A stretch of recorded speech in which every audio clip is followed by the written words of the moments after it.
Good morrow, everyone. It's Monday. I know it's a real rare thing for me to show up on a Monday. Good morrow, Karos. So normally I do laundry on Monday. Can't do that today. It's pouring rain and I'm not getting pneumonia. So feeling artsy today. So we're gonna make OBS festive. We're gonna make our own Christmas lights, and I even got. Where is it? I even got a Christmas tree. We're gonna color and put on the layout as well.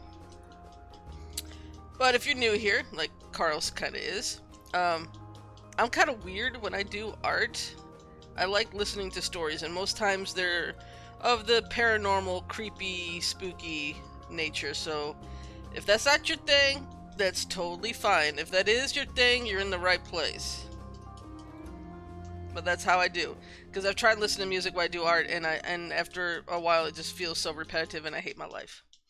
I can only be me. I don't know how to be anything else. So I found a new channel called the Tape Library. Normally I listen to bedtime stories, but I'm gonna check out Tape Library today. And I think I'm just gonna pick a video at random. Let's see here. Hang on.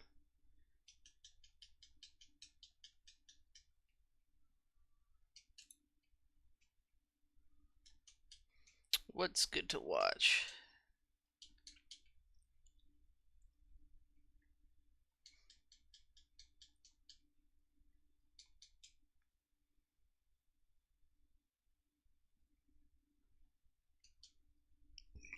Excuse me. Hey, Storms, multitasker. I think it's the ADD. I just like being entertained while I do stuff.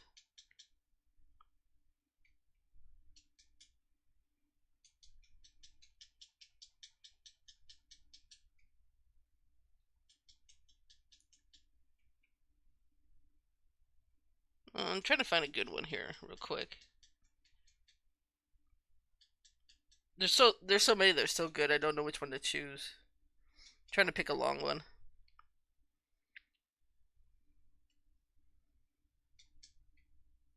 I might turn this one on. It says 3-hour marathon of true paranormal stories. That's about the length that I usually stream for, but there's so many interesting stories I want to see, want to hear.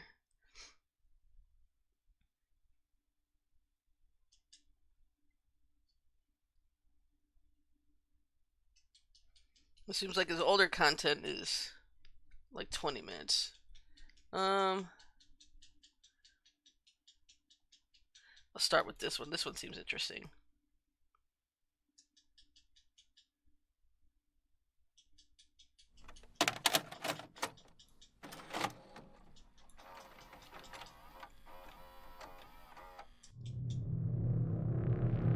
You're watching me, a movie with the fam Welcome and writing? There to you Tape go. Library. Oh, that's what the comment about Tonight multitasker I have was. 5 more real-life tales of the paranormal to share with you. These cases are all told in the words of those Whatever who works. experienced them. Whatever you choose to believe, those encounters were very real. Let me know if it's too witnesses. loud or too quiet. I'm always astonished by the sheer amount of paranormal experiences people seem to experience across the globe on a near daily basis. So I'm curious, how many of my listeners have experienced something? You don't need to go into details, but I'd love it if you could leave a comment below, just telling me if you've ever had an experience yourself, or if you've never seen anything that you would consider unexplainable. Okay, let's get straight into it with our first case. Alright, I'm gonna crop these down to Case probably just 1. one. The horseshoe One is effect. all I need. For context, I am a native of a Southeast Asian country that tends to be superstitious and generally has high paranormal activity due to our history. When I was younger, I was more sensitive towards the paranormal and was able to see what I now know as shadow people. I have had 2 notable instances with them. One was when my mum and I were coming home late after a night out. She drove into the high-rise car park building when I saw what looked like a shadow, vaguely shaped like a man, lurking near one of the other cars. It did not have any defined features, although it was tall as an adult man. How many colors The should we shadow do? figure did not come near us. However, it followed my mum and I from a distance, all the way back to our house. That was my first time encountering such a thing, and I did not tell my mum immediately, although she sensed my fear. I thought that we would lose it on the way home and did not want to scare her. However, it followed us right into our apartment. The next few days I would see the shadow figure peeking at me from around corners, standing in doorways, and generally just loitering around my house. Although it did not come near me or give me nightmares, its presence made me uncomfortable, and I eventually told my parents what happened. Let's see, I should do like Thankfully, they knew someone who definitely came like to our house red, to get rid of blue, it. definitely green. Before leaving, the person hammered a used 5 seems horseshoe good, right? above our That front seems like door, a decent amount of as according colors. to them, it would help to ward off spirits and entities. Honestly, I was skeptical of it, but was grateful that the shadow figure was no longer around me. This is where my second notable encounter with a shadow figure comes into play. Late at night after a New Year's celebration, my parents and I were driving home after a family reunion. We were carrying leftovers and uncooked meat from the party, and intended to store it. Once again, as we reached a car park, I saw a shadow figure. This time, near the stairs. As we did not go near it, I hoped we could avoid it.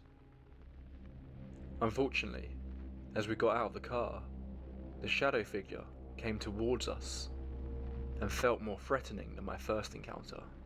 My guess is that it was attracted to the meat smell. Once again it followed us all the way to our house.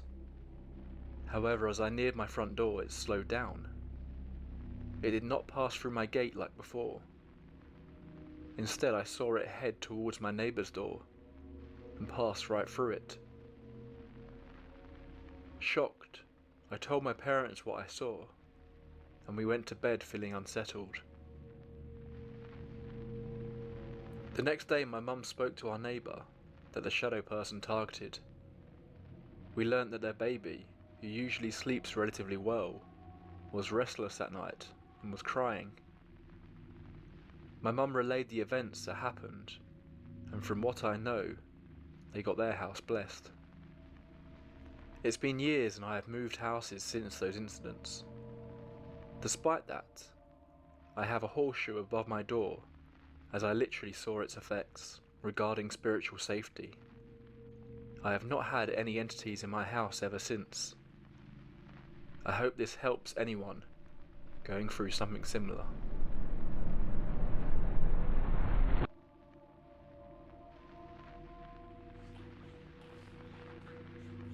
If you enjoy these real-life ghost stories, then you can support the tape library simply by subscribing.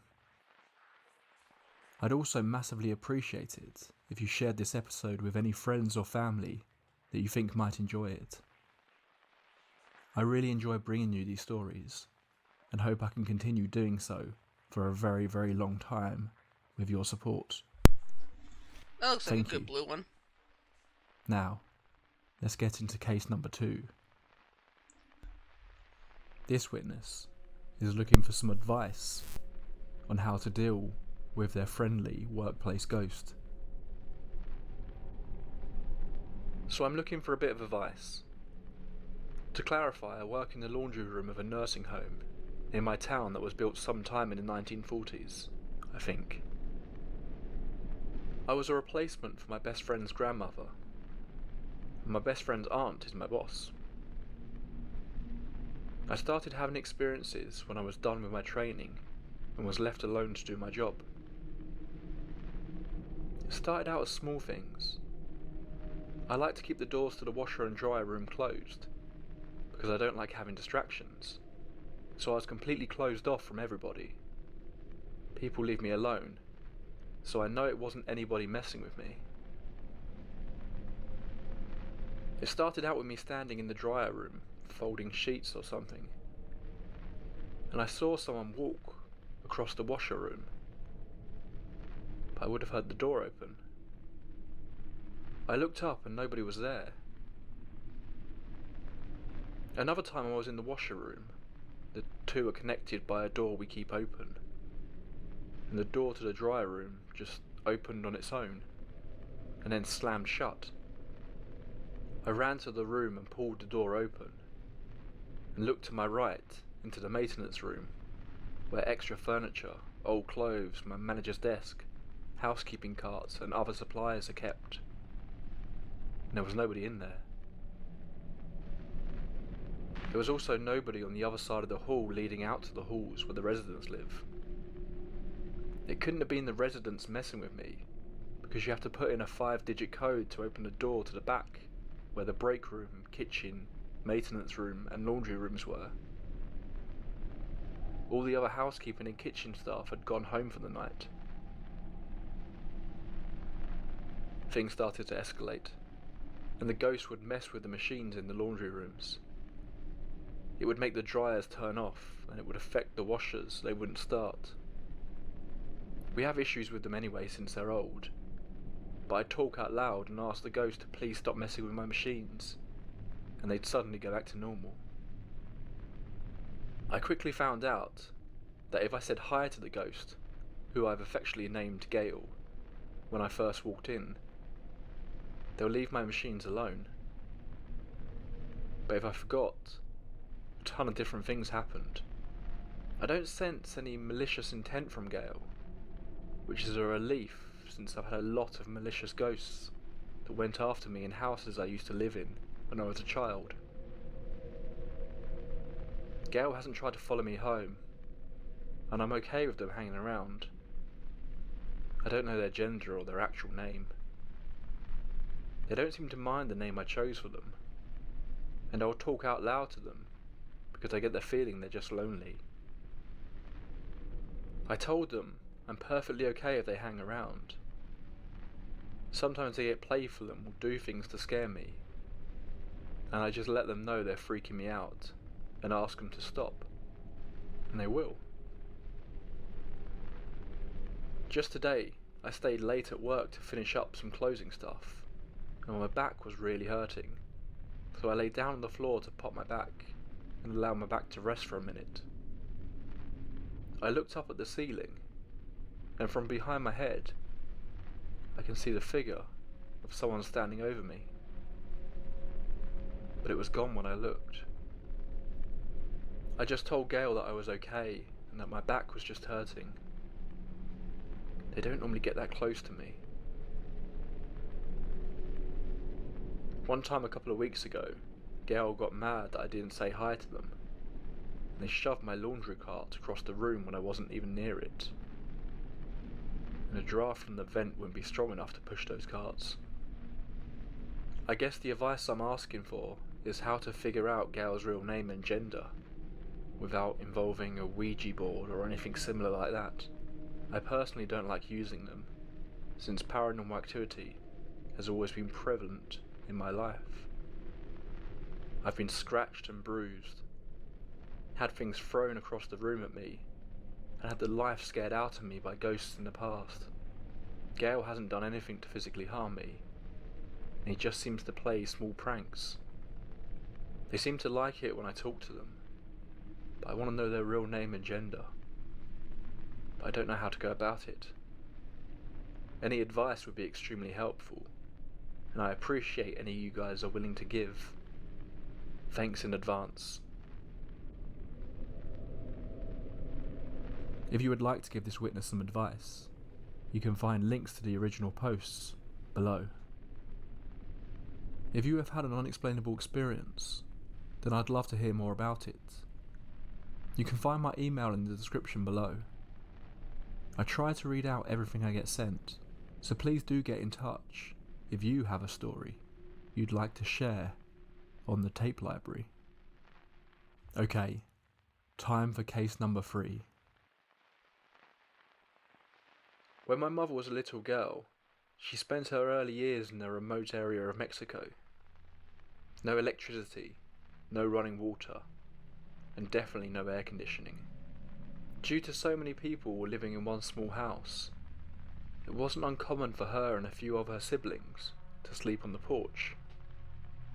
Yes, you heard that right. They slept on pallets outside. She recalls it was actually much cooler some nights on the porch than it was in the house. The porch had a screen that my grandfather installed, and he also built their house by his own hand.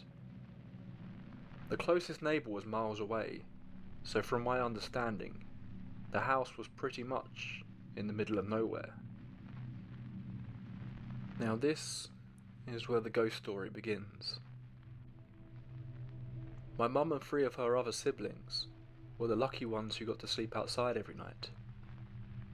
They never had any problems or fears until the night the baker boy began to come around. A small child with golden curls, dressed in white baking attire, wearing a mask that was a real skinned pig.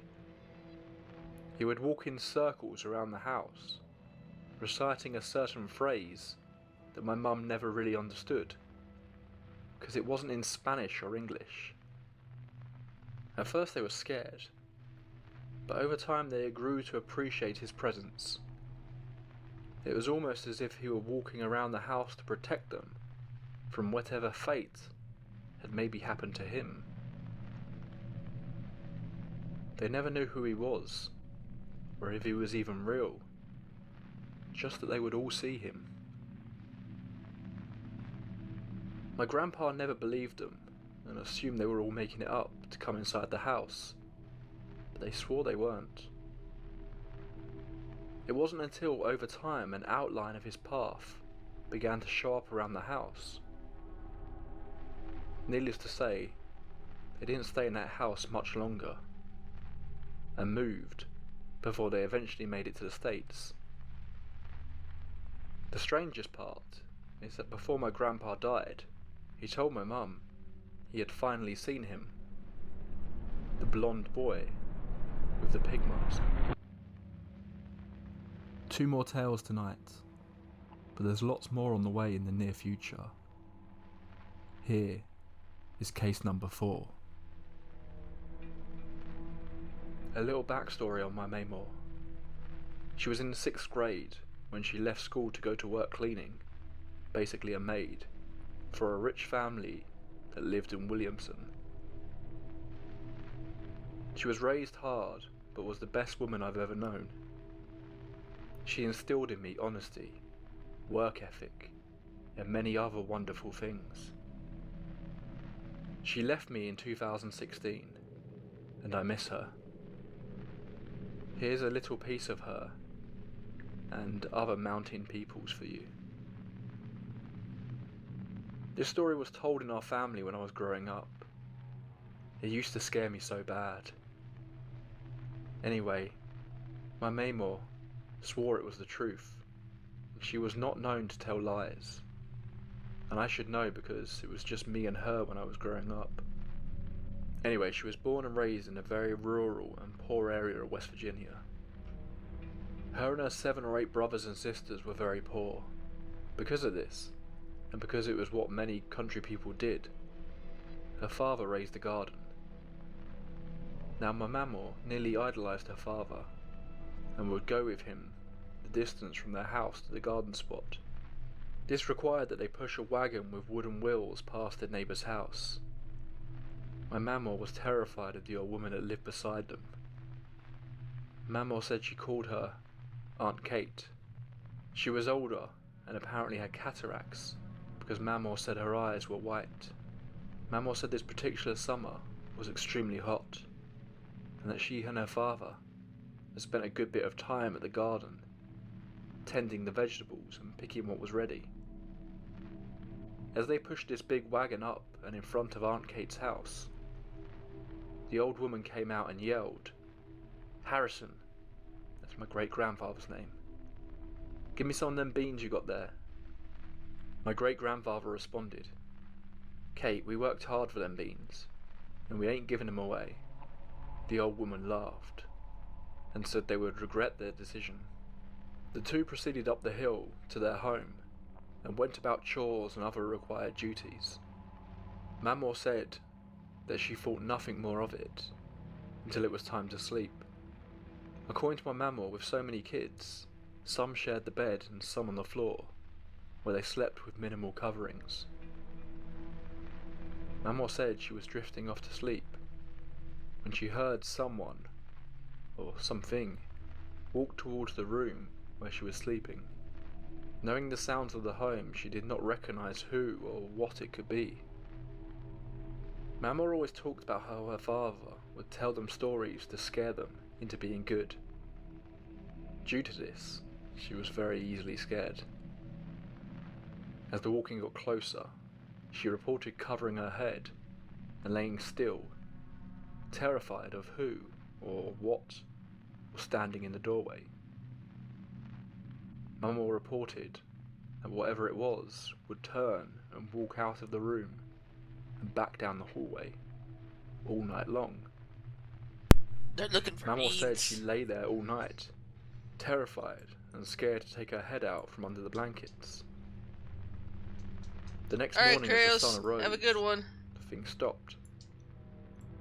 She stated that she then heard the familiar sound of her father moving quickly to dress. Once she bolstered enough bravery, she immediately darted down the hallway and into the kitchen, where her father was placing green beans into a sack. The two did not speak, but walked quickly out of the door and down the hill to Aunt Kate's house, with the sack full of beans. Mamor said old Aunt Kate was already out, sitting on her porch, as if waiting for them to arrive. Her father said, "Old woman, take your booger back," which is an Appalachian term for spirit or demon, and Aunt Kate started laughing and telling them, "Don't worry, Harrison, it won't bother you no more." Mamor told other things that Aunt Kate did that alluded to her being someone familiar with the dark side. Mamor was a very honest Christian lady. Like I had to go to church every time the doors were open. And I never remember a time when I caught her in a lie, or even heard her curse, and she swore. Case number 5. I will start with a little background. I grew up as an only child. How you feeling, My Storms? parents Feeling any had better? my sister when I was 11. Before she was born, my dad rebuilt our bungalow into a huge 2-story house. Hence, no one had died in my new bedroom. Now on to my experiences. The ages are round estimates. I'm mid-20s now, but when I was around 7, I started getting nightmares about the concept of death. I would wake in the middle of the night crying for weeks on end, and then it would stop for a while before starting again. By the age of about 10, this developed into a feeling of being watched, being unable to sleep, and being convinced that something, not someone, something, was watching me from a specific corner of my room. My new room. The one my dad built. My dad eventually ripped that section of wall out to show me that there was a space there. I don't remember why, but there was a space all the way around the upstairs. He tried to turn it into a fun den area for me, but I hated it and I wouldn't go in there. This continued when I was about 12 and I got my first smartphone. The iPhone was my dad's old one, but it worked fine. That was until it got dark outside There and you the phone go. would start typing That's random something. letters when I was texting someone or typing. This only ever happened in my bedroom.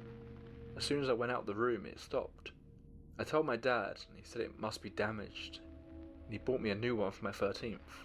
He believes in ghosts, but couldn't explain what was happening in that room he built. The new phone did the same thing.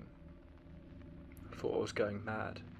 I bought some spell candles from a witchcraft museum when we went on holiday. I was around 14. I used them to politely ask whoever or whatever was there to please leave the house peacefully. This worked, and I was perfectly okay in that room again. I slept fine, and my phones were all fine as I upgraded and got new ones. I moved out when I was 20. I went to visit my parents and stayed the night in my old room. Whatever was there when I was a child is back there. The same corner, the same feeling, the same dark energy, the same creature. Except now, I have an image of it, burnt into my memory, despite never actually seeing it. It's a dark creature. It has some type of human shape, but very muscular, and it crawls around on all fours, legs bent behind it. Almost wolfish, but without a snout. It snarls and glares, dark red eyes with big black pupils. It has horns as well. Big horns, curved back over its head. There's some type of red tinge to it, but I can't identify where it comes from. There you go, that's my story. Believe me or don't, it doesn't matter to me. But I don't go in that room anymore when I see my parents. Not even in the daytime. That's all for tonight. I've got plenty more real-life tales of the paranormal and some deep dives into famous hauntings coming up very soon. So please subscribe if you haven't already. Until next time, pleasant dreams.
All 5 members of the Channel 7 team who stayed in this house for 4 days have seen things which we just can't explain. And all of a sudden I became a believer. From a scientific point of view, I have no explanation for what occurred. It was late on a balmy Australian night in Darwin, and Troy Radatz had been driving down the Stuart Highway in a truck with one of his close friends. What would have felt like a totally ordinary night for the pair changed in an instant. A freak accident occurred. Troy lost control of the vehicle and they crashed.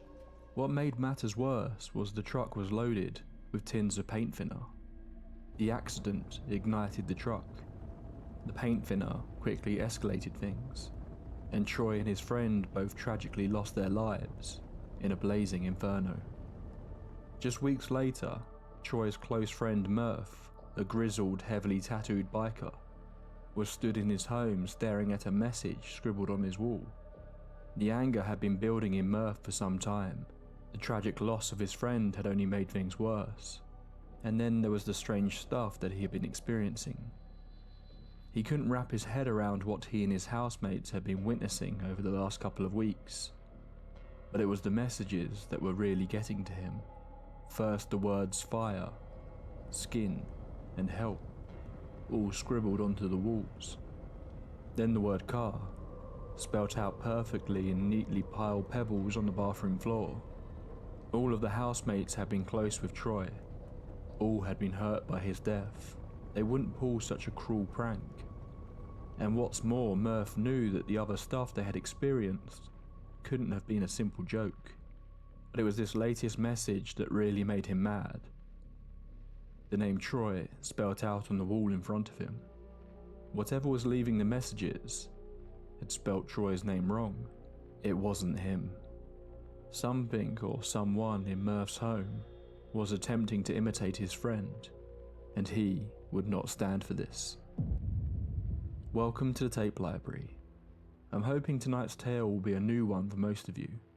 I came across this weird little story after discovering Tony Healy and Paul Cropper's super interesting book on Australian poltergeist cases, which I strongly recommend checking out. It's worth reading just for the fact they refer to poltergeists as polts, which might just be the most Australian thing I've ever heard. This episode also wouldn't be possible without the amazing person who uploaded all the Channel 7 news segments on the case, that I will include a link to below.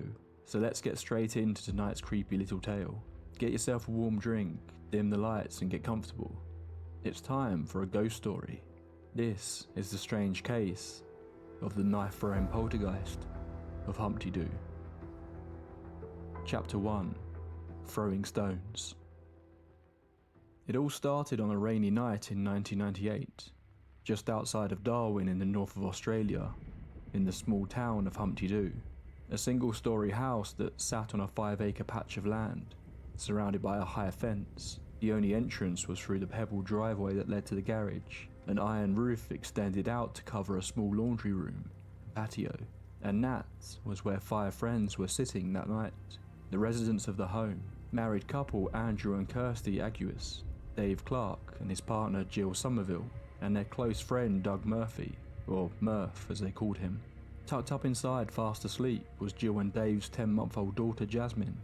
The group was sat under the iron covering, watching the storm that night and drinking beers together, watching as the streaks of lightning lit up the darkened sky around them, safe and dry from the thundering rain falling all around.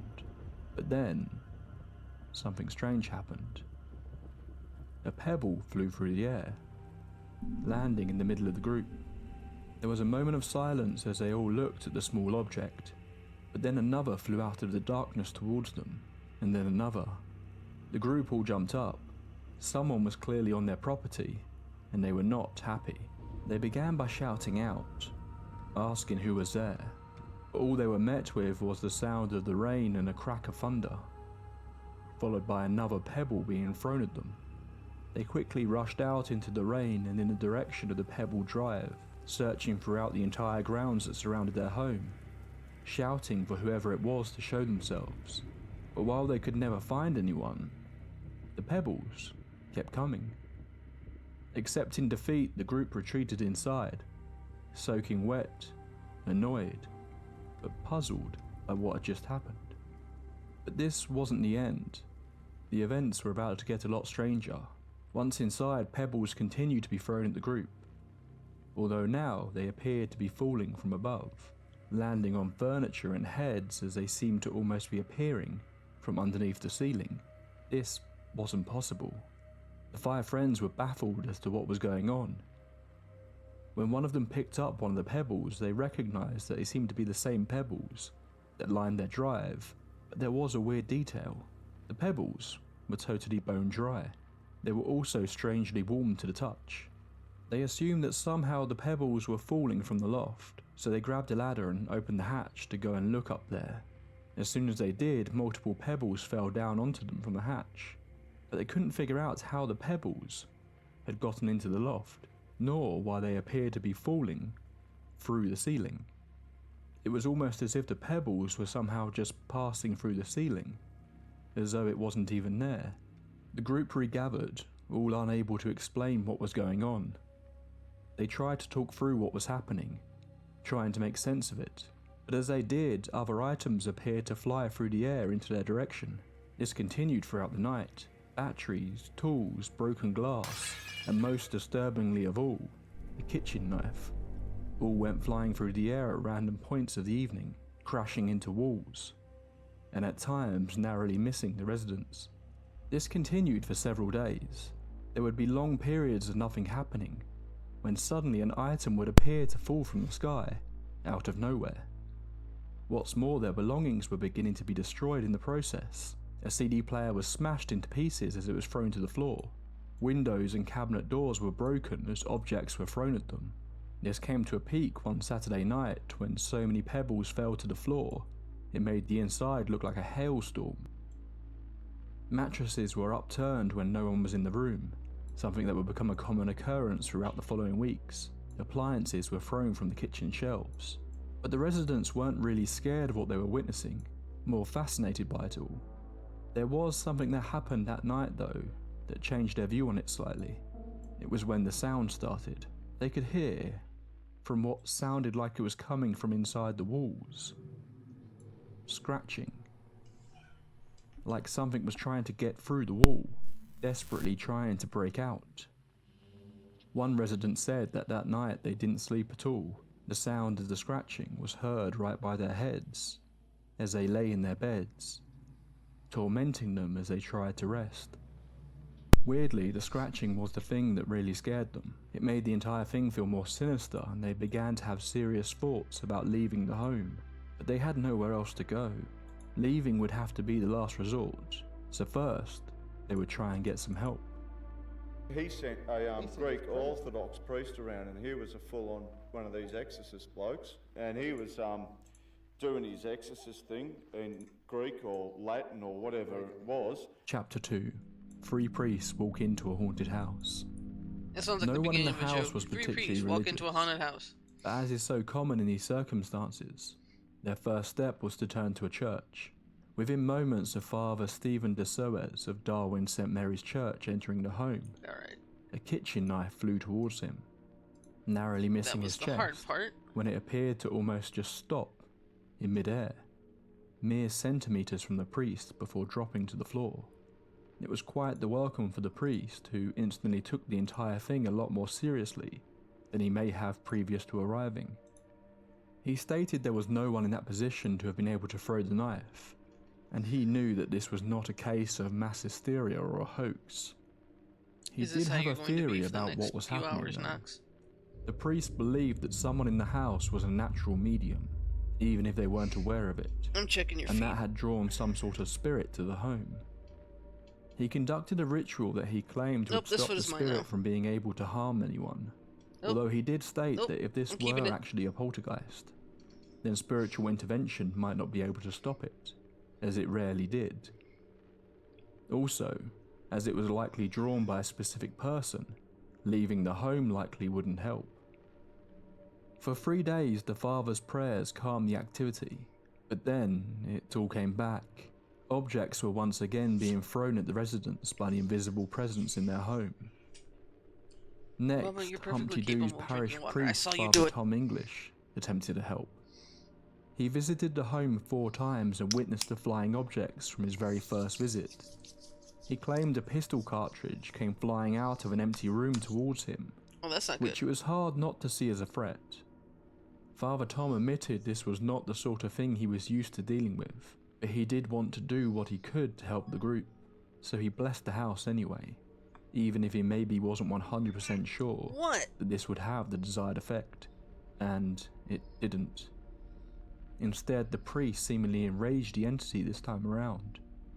More objects began being thrown, including a medicine bottle that was flung at the priest's head as he tried to I'm leave. gonna have to move. I'm He trying left to the work residents a crucifix, a Bible, and some holy water, while he would hopefully go off and think of an alternative plan. That night, the residents were awoken by the sound of one of the windows in the home smashing.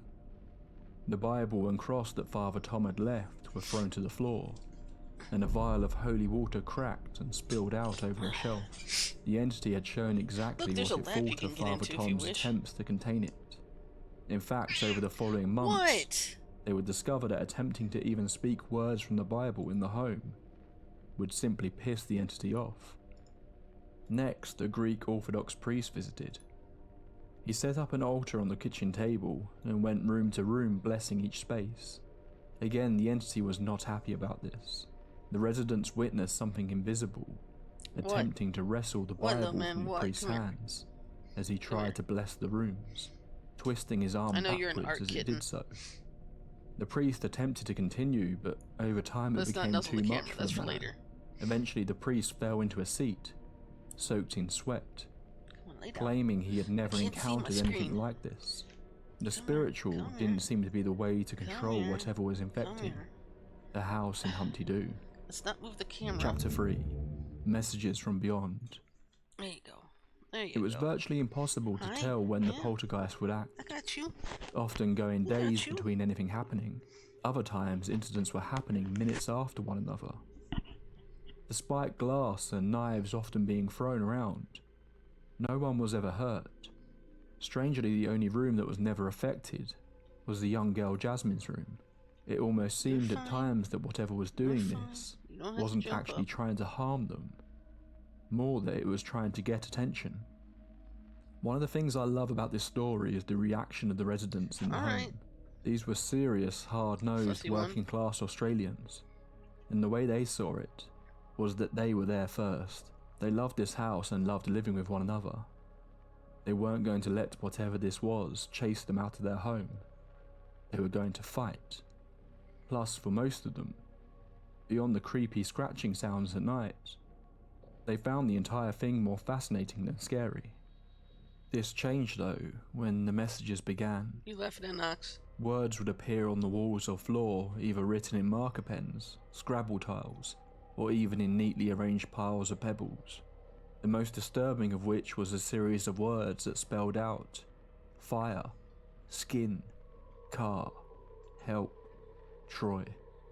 As we spoke about at the start of our story tonight, earlier that year in January, their close friend Troy Radatz had been incinerated in a terrible road accident on the Stewart Highway, close to their property.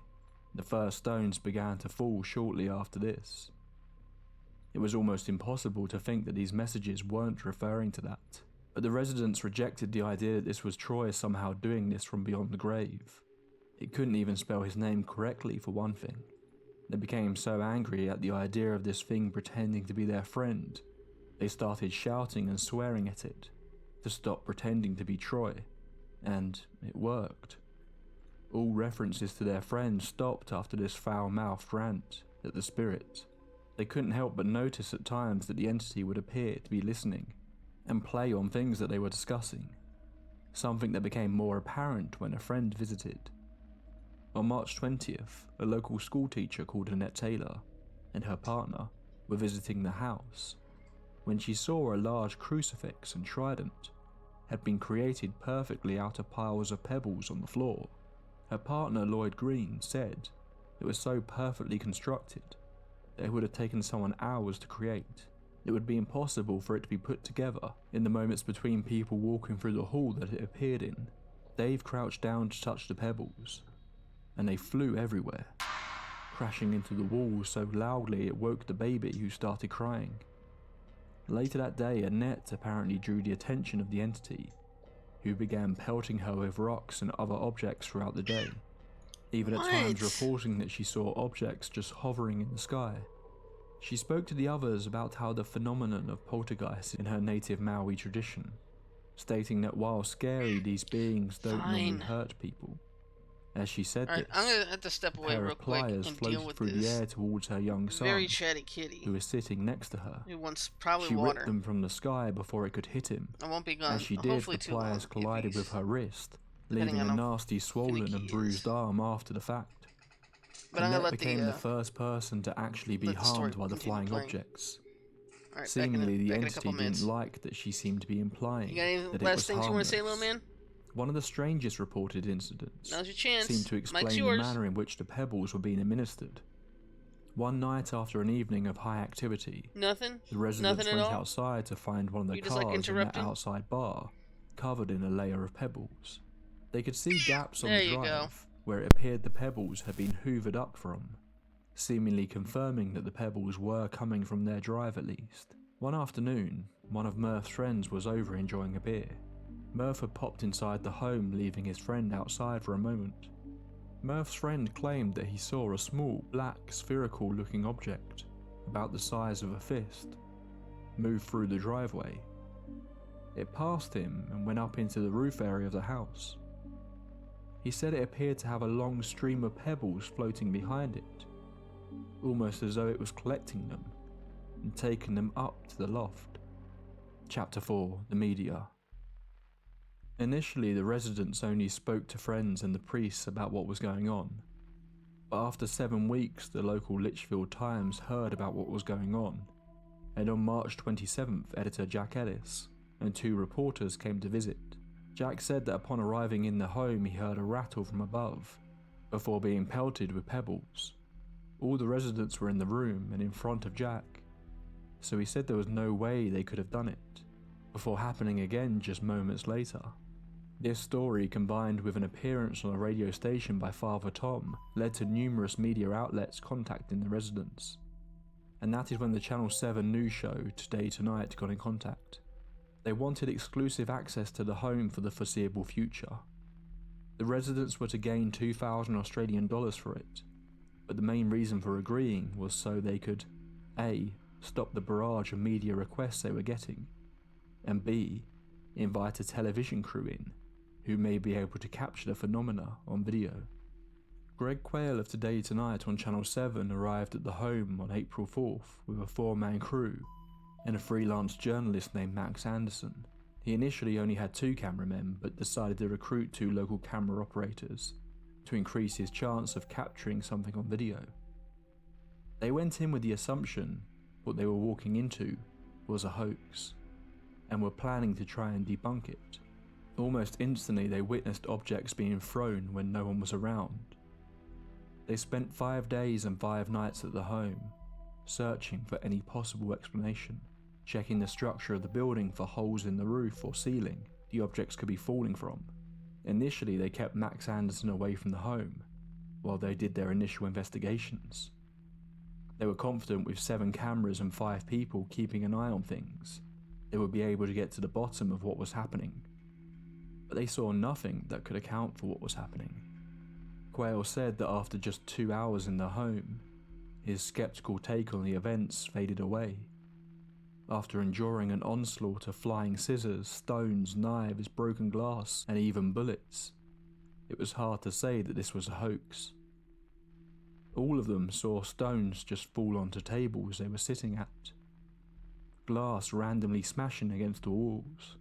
Danny Sim, the cameraman, was on a ladder next to the loft hatch when he claims he heard a piece of glass hit the iron roof outside, before seeing it somehow travelling through the roof, passing him and crashing to the floor below. Danny was later in the garage alone when he saw stones falling inside and the sound of a tool smashing into the roof above him. He was later hit in the temple with an AA battery, leaving a headache but no visible injury, making him only the 2nd person to actually be hurt by the entity. When journalist Max Anderson finally arrived, he saw a battery smashing into a wall next to him within half an hour of being in the home. Outside, 2 cameramen were loading gear into the car when a knife hit the side of it. No one else was outside at the time. One thing that kept happening during these days was mattresses and bedding being dragged off the beds and placed against the walls when no one else was in the room.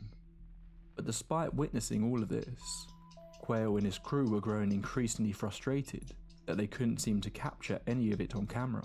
Every time something happened, it would be when the camera was facing the other direction, or they were filming in another room, or the cameras were turned off. Okay, we got purple, while the activity was super yellow, unreliable orange, and would have been blue, difficult green. to predict when and where exactly it would occur. What other color should I Their add to the inability to Christmas get lights? anything on video led the crew to begin to believe that whatever was doing this was toying with them, like it knew they so desperately wanted to record the activity, and so it would deliberately avoid the cameras. Should I make it red? Throughout 100 hours of filming, only one time did they capture an object moving on its own, when a baby bottle flew from the side of the kitchen counter. Even this was filled with frustration though, as the exact moment it moved, the camera was blocked by a crew member's leg. However, this was only for about 2 frames, and Quayle points out that even with this, There is no way someone could have thrown it at that speed without being spotted. Moments after this, one of the cameramen was changing the tape in the camera when a sliver of glass fell directly next to him, further cementing the theory that it was playing with them. The second the camera turned off, it did something. But they still weren't fully believers just yet, and wanted to hedge their bets. With up to 7 cameras filming, they weren't just focusing on the phenomenon.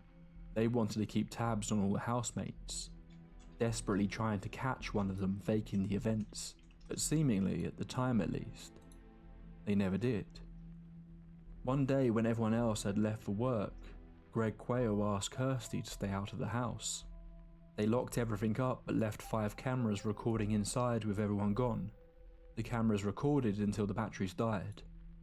Nothing was captured, but as the cameraman approached the house to replace them, he heard the unmistakable sound of metal tools hitting the walls inside. There. They later found the messages. There we go. No cameras, no TV, pig camera, written on floors and walls. At times while sitting on the tables outside, knives would slam into it out of nowhere. One day when Father Tom arrived for his interview with the news team, a bullet once again appeared to fall in front of the priest. Frustrated with the lack of evidence, one cameraman attempted to provoke something by shouting, "Come on." A shower of stones immediately hit their table, but when they would attempt to provoke it with the cameras on, nothing would happen, or it would happen just out of frame of the shot. While all the crew believed it was possible the housemates were somehow throwing these objects, there were just too many times when things would happen when they either weren't around or were in full view of the crew. They also seemed to think the housemates were being genuine, describing them as at the end of their rope, and fed up with people just claiming that they were mentally unstable, druggies, or just flat out liars. One of the residents, Murph, was quite volatile to the crew when they first arrived, calling them vultures. When the crew told him they had a self-described Ghostbuster ready to visit the home when they gave him a call, Murph grew increasingly frustrated. He wanted this whole thing to end. He wanted help, not just a bunch of people there to watch what was happening. On April 7th, the crew finally brought in ghost hunter and psychic Steve Bishop. Reporter Max Anderson thought the show he was putting on was a bit embarrassing, sprouting off new age quips about energy being disturbed as he wandered around the house, talking about oppressive energies and how the land was dead and that this was the most extreme case he had ever encountered. Unsurprisingly, Bishop's attempts to deal with the entity didn't achieve anything, and the activity continued. The television crew then invited Brendan Gowdy, a building maintenance expert, to come and join the investigation. He brought with him a thermal imaging camera that they would use on the apparent flying objects straight after they landed. The intention was that they would be able to capture warm spots where an object had been touched by fingers, showing that a human being had thrown the object. However, when they did this, they discovered something strange.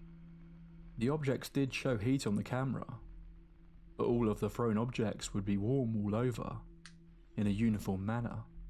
The residents were not told what the camera was being used for, and apparently for them to have faked this, they would have had to first warm the items up in something like a microwave.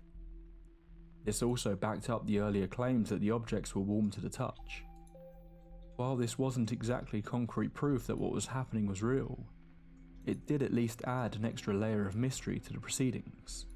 When Gowdy left the home, he said that he came in a skeptic, but now wasn't sure what to believe, stating that, from a scientific point of view, I have no explanation. I was baffled. Nothing about the place added up. Numerous of the crew decided that if there was a hoax going on, that not all of the housemates were in on it.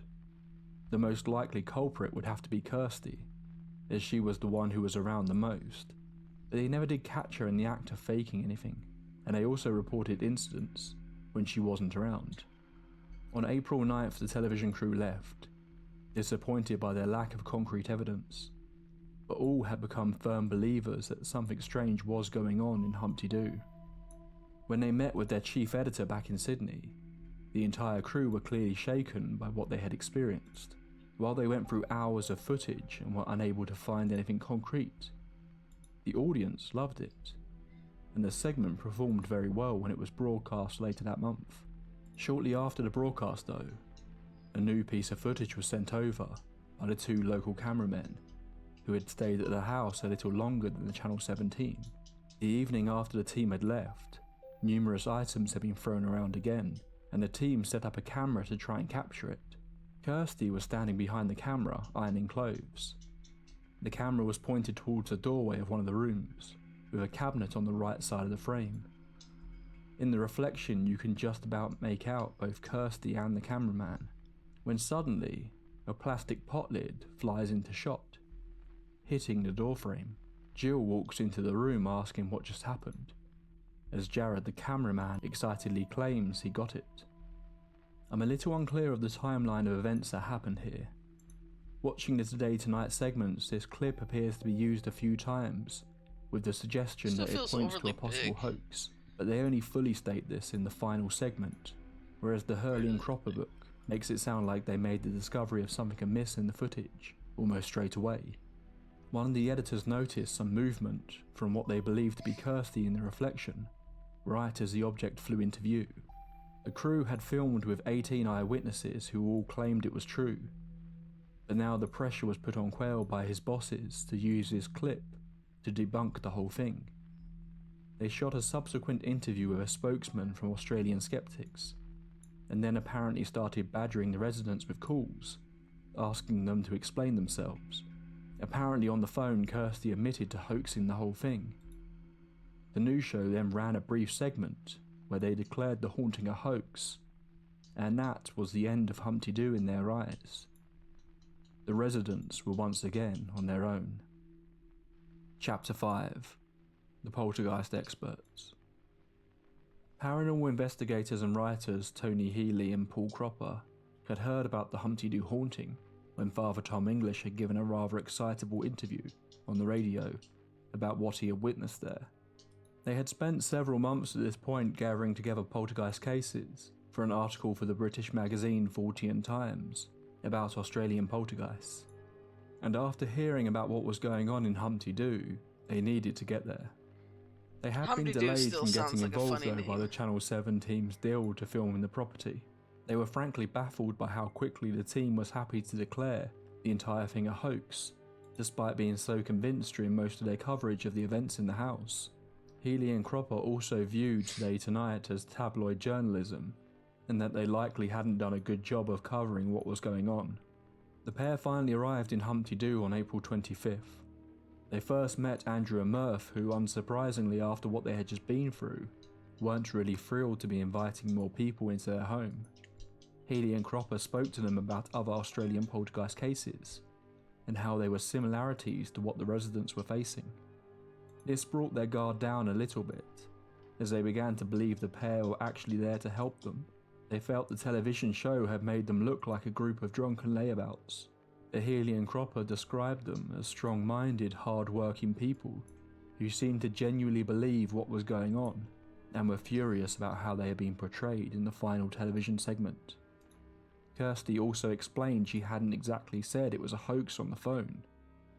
Greg Quayle had phoned her time after time, berating her down the phone for orchestrating a hoax that she repeatedly denied. Finally, after another badgering phone call, this time in the middle of the night, Kirsty said, "Look, say what you bloody well like. I did it. Is that what you want me to say? Just leave me alone." That was all it took, and the news reporter ran this as a full confession. She also claims that what can be seen in the reflection is just unfortunate timing, as she was shaking Jasmine's clothes at the same time the object flew. It's weird that Despite this, Healy and Cropper understandably kept a closer eye on Kirsty than maybe some of the other housemates. While they thought her explanation seemed believable, the footage hadn't looked good, and there was certainly the possibility that Today Tonight were correct in their assessment of what they believed was taking place in that footage. The housemates claimed that they hadn't experienced anything for a number of days. Strangely, it had stopped after a curious incident. On the 21st of April, Kirsty had gone outside to see two Aboriginal men crouched under a tree on their property, digging into the dirt with their hands. She shouted out asking what they were doing. Without saying a word and without even looking at Kirsty, they simply got up and walked away, got into a car and drove off. After that, the group had 4 days of peace. Sure enough, the investigators went outside and found that an area of the ground under the tree had been cleared and an 8-inch deep, 1-foot wide ditch had been crudely dug into the dirt. Through conversations, the pair discovered that this wasn't actually the first time something like this had happened. Andrew and Kirsty had apparently had rocks thrown through their open front door at an old property they had lived at. They had just assumed it was the work of teenagers messing around. And then, after moving again, they experienced objects going missing and reappearing in strange places, most notably a kitchen knife. Despite the Today Tonight's crew assertion that Kirsty was behind it all, the other housemates didn't seem to believe it. Plus, these incidents were causing some very real-life issues for them when they came back from vacation to find their house completely trashed in their absence. Their landlord attempted to evict the group. The eviction notice was only rescinded once they made all the repairs themselves, something they kept having to do as more items in the home were damaged. These conversations and additional information that Healy and Cropper were able to gather were certainly eye-opening and confirmed some of their suspicions about the Channel 7 coverage, but they were understandably a little disappointed that the phenomenon had apparently come to an end. With nothing going on at the house, the two investigators left for the evening, but stopped in on the local newspaper offices for the Litchfield Times. There they spoke to Jack Ellis and another reporter who had visited the home. Both confirmed that they had seen and experienced strange phenomenon in the house that they couldn't explain. The following morning they got a phone call telling them to return to the house quickly. Today. They reached the rear patio and saw Murph and Andrew sitting there, before hearing a loud noise behind them. They turned to see a large light bulb, still intact, coming to a rest on the concrete floor. The pair quickly rushed around the corner to see if anyone could have rolled it towards them, but there was no one there, later stating that it would have been impossible due to the layout for someone to have gotten away that fast, and without making a sound. Strangely, none of the housemates could identify the weirdly large-shaped light bulb. Minutes later, they all retreated to the kitchen to talk about what had been going on, when the sound of pebbles hitting the roof was once again heard. The investigators arriving in the home had seemingly set things off again. Throughout the afternoon, they all witnessed gravel, clothes pegs, and batteries being thrown by an apparently invisible force in the home.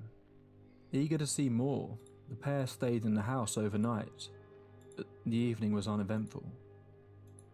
The following day, however, it continued, gravel again falling from the ceiling. A crucifix shot across the room, crashing against the wall close to Paul. Apparently everyone who could have been responsible was in view when these incidents occurred. Tony entered the room shortly after the crucifix incident to witness a 4-inch shard of glass crash into the table. The investigators' first concern was why they would stay in the home with such a young child. Even if this was a hoax, the broken glass alone was a concern, but the group claimed that no harm ever came to Jasmine, and that in fact it almost seemed to leave her alone. Andrew had realised that reading aloud from a Bible seemed to cause the entity to react in some way, and numerous times when the investigators were there, he would return to one of the back rooms where some of the activity was at its highest, and attempt to provoke the spirit into doing something for them to witness, something he had done on other occasions over the prior months, since Father Tom had left the Bible there. Sure enough, while doing this, a bullet went flying through the kitchen, Where are these random followed bullets by a coming broken from? shot glass just moments later. The investigators noted that many of the items that were thrown were strangely warm, if they felt them right after the attack. After this, while Of touring course the a house bullet's again, gonna feel warm. they If someone found that the fired it. mattresses on one of the beds had been pulled off and covered with pebbles. The activity had clearly been kicked up by this latest provocation by Andrew. While sitting in the kitchen, an object hit Paul on the knee. It was another bullet, and he was sure it seemed to fall onto him directly from above. Every day that these objects would fall, the residents would gather them up, and placed them back in a box outside by the barbecue, only for them to just fall again another time. There were certainly specific items that the poltergeist seemed to enjoy throwing more than others. The activity continued into the If night, this is Australia, with right? knives being thrown and one. an AA battery zipping past Jasmine's head at one point. An incident that occurred worryingly close to the housemates making the statement. If this is that it Australia, seemed to it's leave not like it's Jasmine America alone. and bullets and Was it guns are listening just to them everywhere. once again? This was the incident that made them decide to stop trying to provoke the poltergeist. Chapter 6.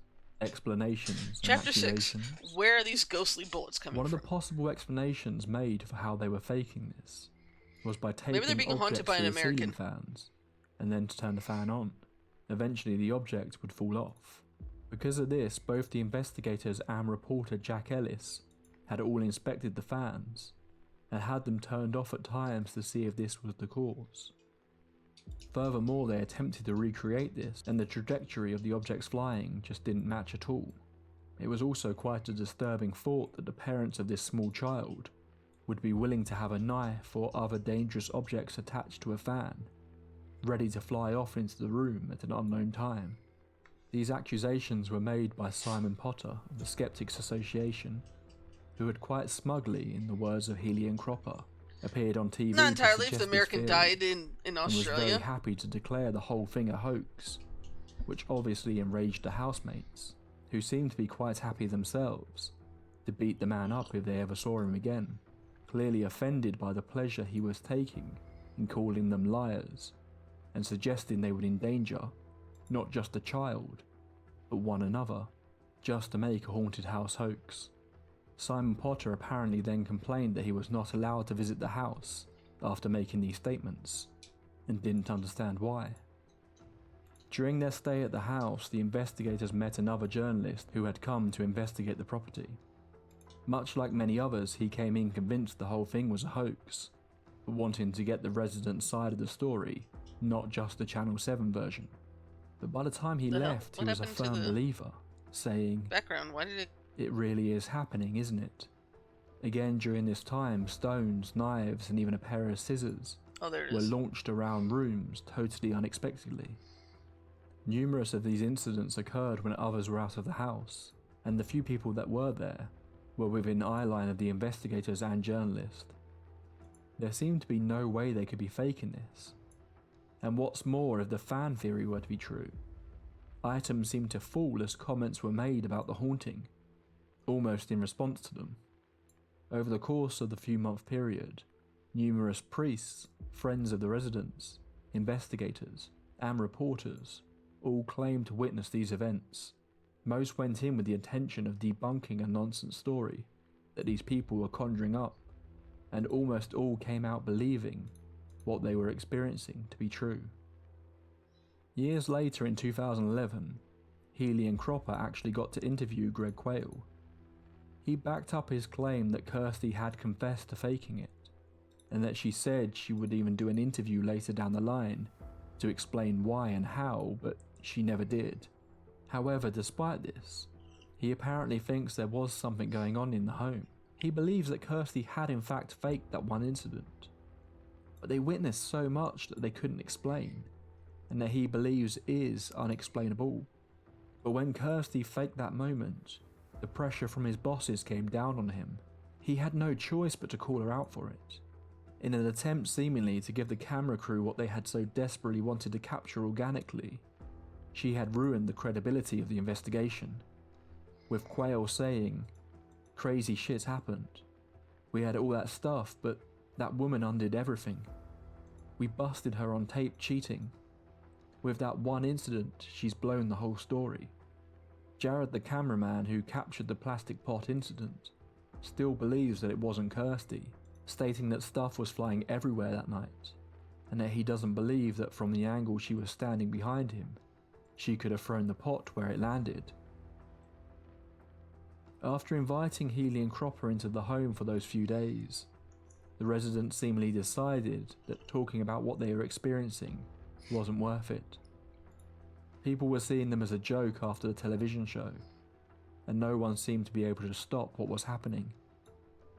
So they would simply grin and bear it, continuing to live with the phenomenon without inviting more people into their home who would just call them liars. Eventually, the couples decided to move out of the property and go their separate ways. Both have claimed that since leaving the house, they have not experienced any further strange activity.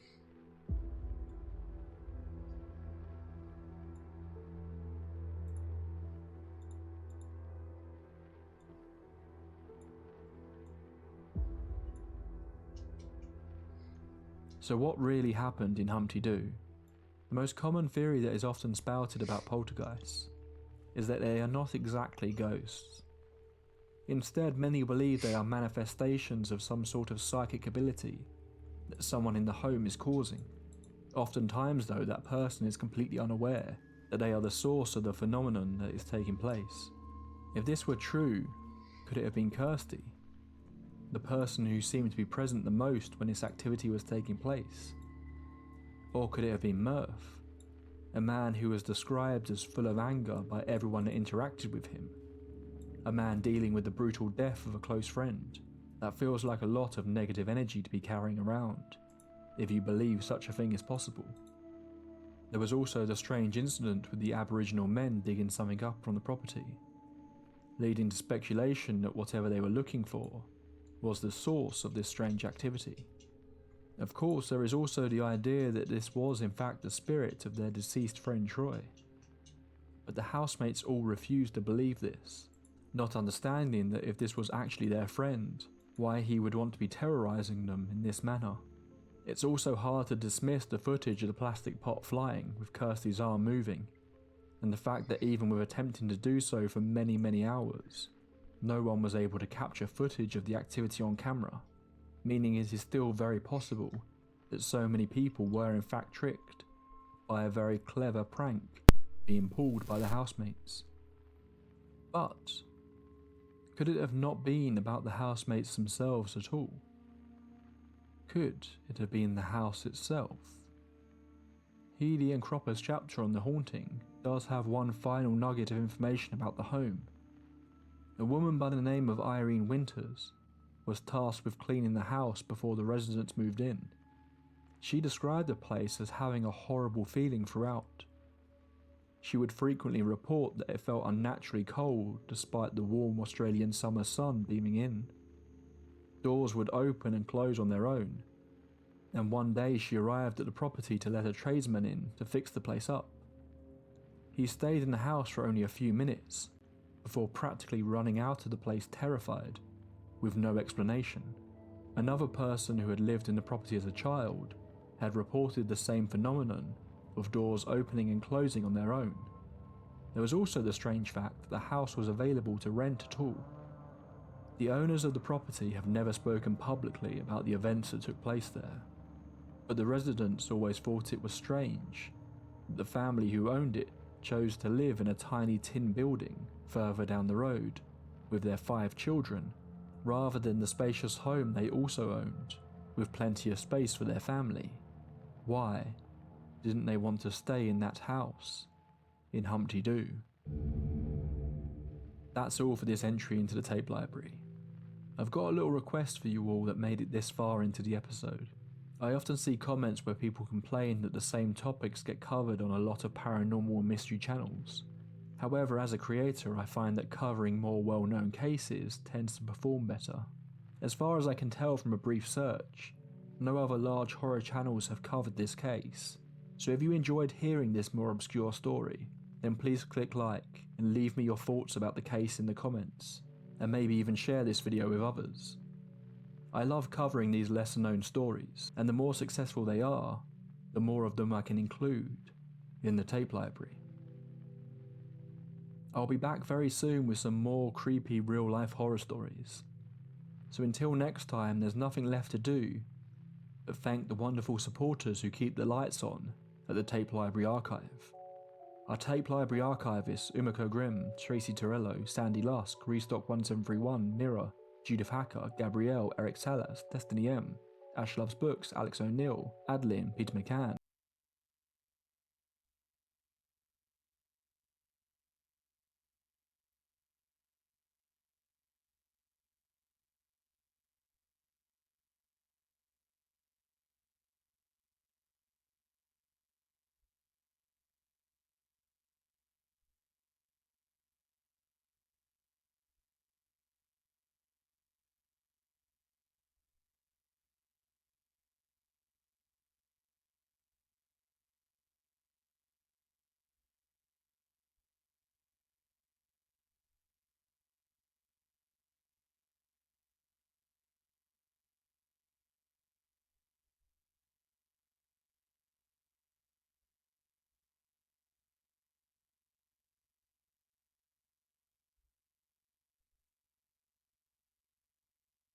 We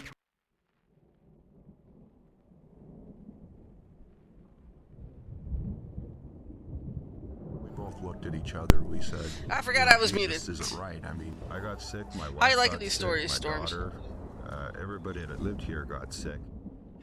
This one is called The Strange Mystery of the Oakville Rain. Military aircraft flying over the home prior to this happening. This isn't right. This isn't normal. It was early August in 1994 when Kathleen Bellinger and her husband were enjoying a quiet few days away camping on the Pacific coast, spending their days walking through Washington's Olympic National Park and the stunning views that the beaches provide of the sea. One evening though, they were relaxing in their tent after a long day of hiking, and they heard something. Low rumbles coming from out at sea. Just one or two at first, but then another, and another, followed by what sounded like water falling. They walked out of their tent and looked over the now darkened sky over the ocean. There, in the distance, they could just about make out that there was something in the sky. Then the sound of jet engines passed overhead, and the rumbles stopped. The following day the couple were up early again, out for a morning walk along the coast.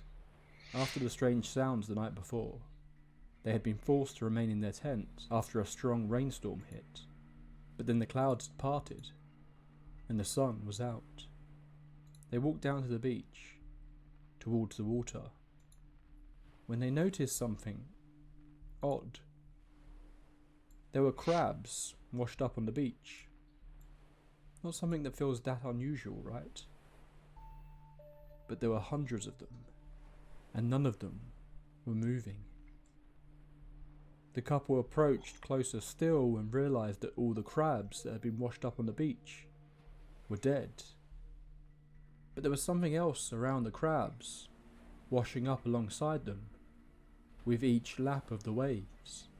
Tiny little blobs of a gel-like substance, only about the size of a half grain of rice, but noticeable due to the sheer number of them covering the beach, stuck to the bodies of the dead crabs. The Bellingers didn't realise it at the time, but they had just become one of the first witnesses to a mystery that people would still be struggling to explain 30 years later. Welcome to the tape library. I'm really excited to delve into this one tonight. It's something a little different, but I'm sure you all, just like me, enjoy getting into a good unsolved mystery. So true. And this one has it all. I'm not sure if any of you can hear this, but at the time of recording, there's currently a big rainstorm happening outside my window. It's also raining here. It just feels the perfect setting for this story. This video is once again sponsored by our good friends at Manta Sleep, but I'll talk about them a little later. For now, grab yourself a hot drink. Unless it's boiling hot where you are, then I recommend a stiff drink. Dim the lights and get comfortable. It's time to talk about the strange incident of the Oakville Blobs. Oakville is a small town, just 40 miles from the coast in Washington State, in the United States of America, running along Route 12 and surrounded on all sides by deep forest. It is quite a secluded area of the country. The population back in 1994 was less than 600 residents. If something strange were to happen in this place, word would spread quickly. If there is one thing Washington is known for, even on my side of the Atlantic, is rain. The area has on average just under 150 days of rain every single year. So when a storm rolled into town in the early hours of August 7th, 1994, no one would have thought anything of it. It was around 3 AM when the clouds opened up and started hammering down on Oakville. Police officer David Lacey was out on patrol at that time, driving down the highway with a civilian friend of his, who was along for the ride. It had been a quiet night, as so many nights in Oakville were. The rain hit, and he noticed that his wipers were having a hard time clearing his view. His entire windscreen was quickly covered in the moisture, and he was struggling to see where he was going. Weirder still, it wasn't just that the wipers couldn't keep up with the level of rain, but it seemed to be smearing a strange paste-like substance across his window. Realising quickly that he would need to pull over, he was relieved to see the lights of a petrol station, and quickly pulled in, driving under cover from the powerful rainfall. He stepped out of the car and instantly stopped in his tracks. There was something on his windshield, and it wasn't rain. Lacey grabbed a latex glove from his car and ran his hand across the strange goo that covered his windshield. He described the feel of the substance as jello-like and mushy.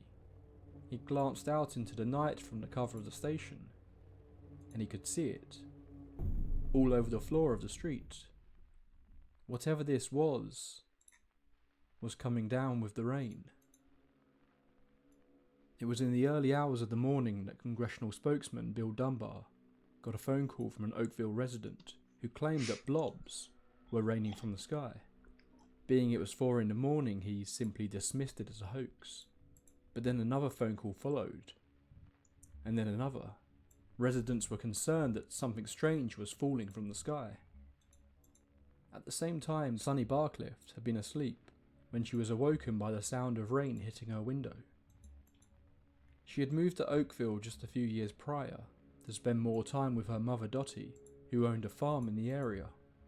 Sunny lay there in bed, looking up at her window as the rain hit, when something unusual struck her. The rain looked thick. The following morning, the rainstorm had passed over, and Dottie got up early to take her dogs out into the garden. Sunny was inside enjoying her morning coffee.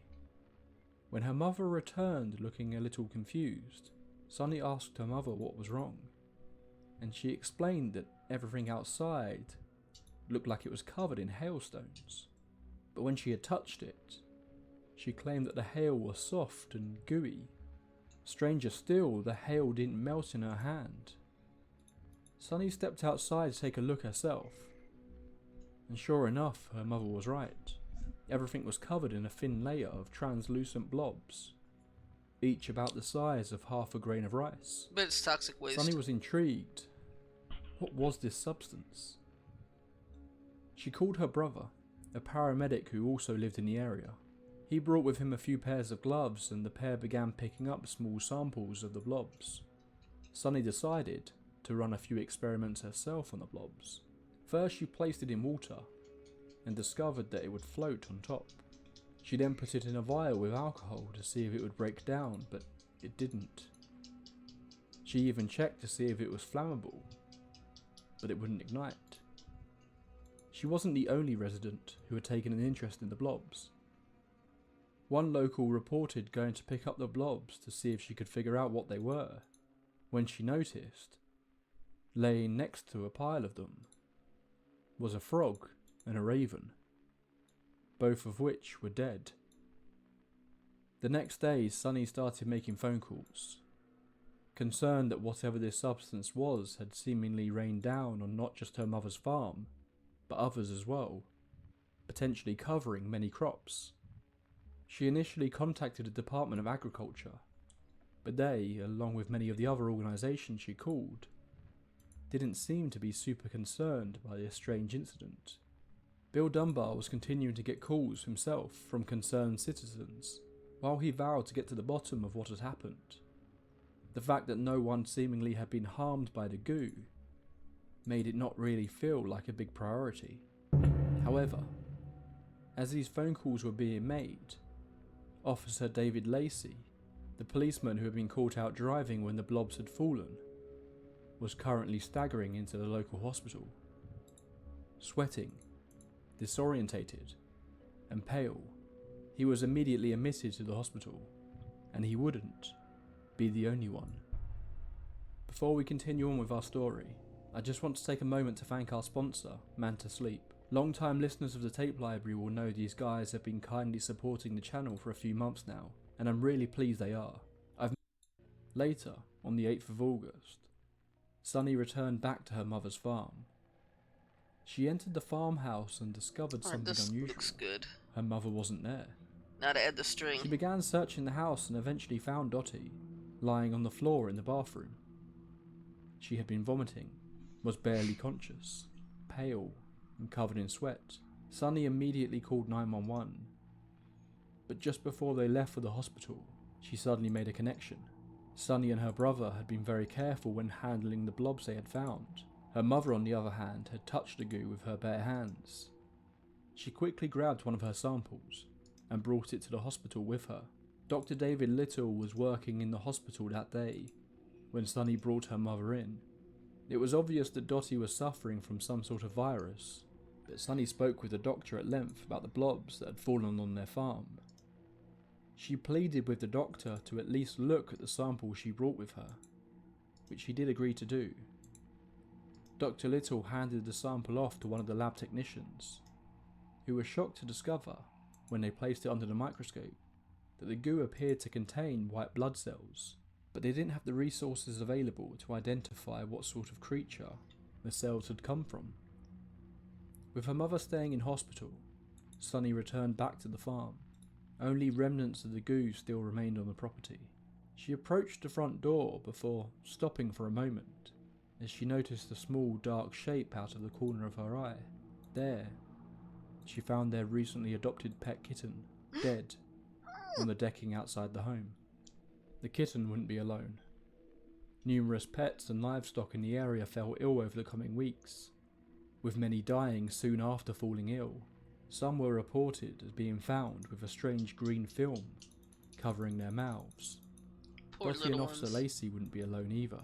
A seeming outbreak of flu had suddenly hit the small town, with numerous people being admitted to hospital, all with very similar symptoms. Sunny was convinced that the blobs had something to do with this sudden illness spreading throughout the town, and she quickly sent out further samples to various organisations and began speaking to the press. Later that week, a reporter came to visit Sunny at the farm. While they were there, a sudden rainstorm hit. The reporter looked out the window and said something to Sunny that sent chills down her spine. They had noted how the rain that was hitting the window looked kind of thick. The blobs raining down on the community wasn't a one-off occurrence. Over the course of 3 weeks, at least 6 separate incidents of the blobs raining down were reported over the space of a 20 square mile radius. Each time it did, there was a sudden spike in sick and dead animals being found, and more people were being admitted to the hospital with this mysterious flu. But this wasn't any normal flu, as one resident noted. People weren't sick for days or a week. They were ill for multiple weeks, and even months in some cases. After 4 days, Dottie and Officer How's Lacey that were look? sent home That from looks the kind of really hospital. good. Like real. Both apparently had some sort of virus that the hospital couldn't identify, but they were confident that with some medication and bed rest, they would be okay. Interestingly, the majority of Dottie's symptoms were actually blamed on a severe inner ear infection, something that a number of people who were hospitalised during this time were also diagnosed with. At the same time, the results of the various tests being run on her samples started coming back to Sunny. Confusingly, the results seemed to contradict one another slightly. The Department of Ecology concluded they believed it was some sort of biological I only wish waste, Zaffy was here. She would but they love couldn't this. say for certain what it was. The Washington Health Department concluded that the cells in the blobs did not contain a nuclei, and did not believe that any white blood cells were present. They did, however, find 2 types of bacteria within the goo, both of which are apparently found in the digestive tracts of humans and most mammals. From one source I read, the bacteria in question is apparently also used to treat plants of various diseases, seemingly being used to kill off unwanted viruses. The man who studied the blobs at the health department was a microbiologist named Mike McDowell, a man who became, much like Sunny, obsessed with trying to find out what had taken place in Oakville. Mike is unfortunately no longer with us, but during his career he had close connections to the military apparently being one of the experts called upon during the concerns about anthrax in the wake of 9/11. Sunny said he did the most research on the blobs out of everyone, although she did send one final sample to an independent lab a year later, having kept one in the freezer during that time. But they weren't able to provide any conclusive theories on what the substance was either. Mike kept the samples in a medium containment facility, worried that it was some sort of dangerous biological material. His leading theory on the blobs was that it was some sort of delivery device for the bacteria contained within. That it was there simply to allow the bacteria to be dropped from a great height and land safely on the population of Oakville. Mike's theory suggested that whatever the blobs were exactly, they were not a natural occurrence. Someone had created them, someone with a specific purpose for making them rain down on Oakville. This, however, wasn't the official theory that was now quickly spreading like wildfire through the press. The commonly suggested theory at the time, and even in some areas today, is that what rained down on Oakville was the remains of jellyfish. Those rumbles that were heard by Kathleen at the start of the story were apparently the sounds of the Air Force running practice bombing sessions in the sea, something that had been taking place in the area for some time now. The theory was that the bombing had blown a school of jellyfish to pieces. These remains were then sent up into the air, and ultimately came falling down in the rainfall that night. As a theory, it feels totally possible. Stories of strange objects and animals falling from the sky have been reported all over the world, and are a phenomena that we are able to explain. But the fact that this apparently happened 6 times over the course of multiple weeks raises questions, as does the fact that none of the scientists who looked at the samples identified them as simply the remains of jellyfish. But the fact that there was military activity in the area is well documented and true. In fact, Dottie and Sonny had noticed a drastic increase in military aircraft flying over Oakville in the weeks leading up to the rainfall, with Dottie even filming the helicopters passing overhead on some occasions, pointing out they looked like the fabled black helicopters of many a good conspiracy theory.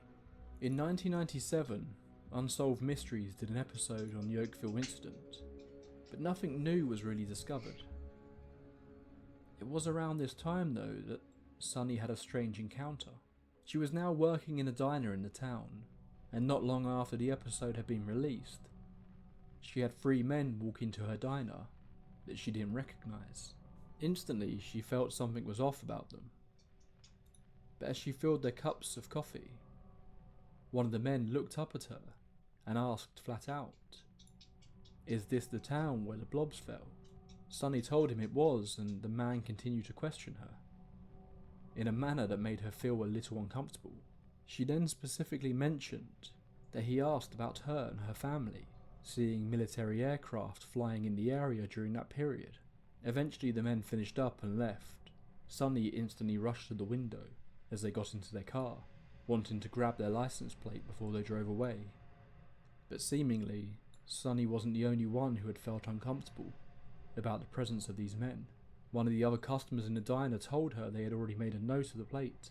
The customer said to Sunny that they had been listening into the conversation, and then said, "I don't know who those men were, but something about them made the hair on the back of my neck stand up." Sunny was able to get someone at the local police station to run the plates through their system, and discovered that it was registered to Fort Hood, a military post down in Texas.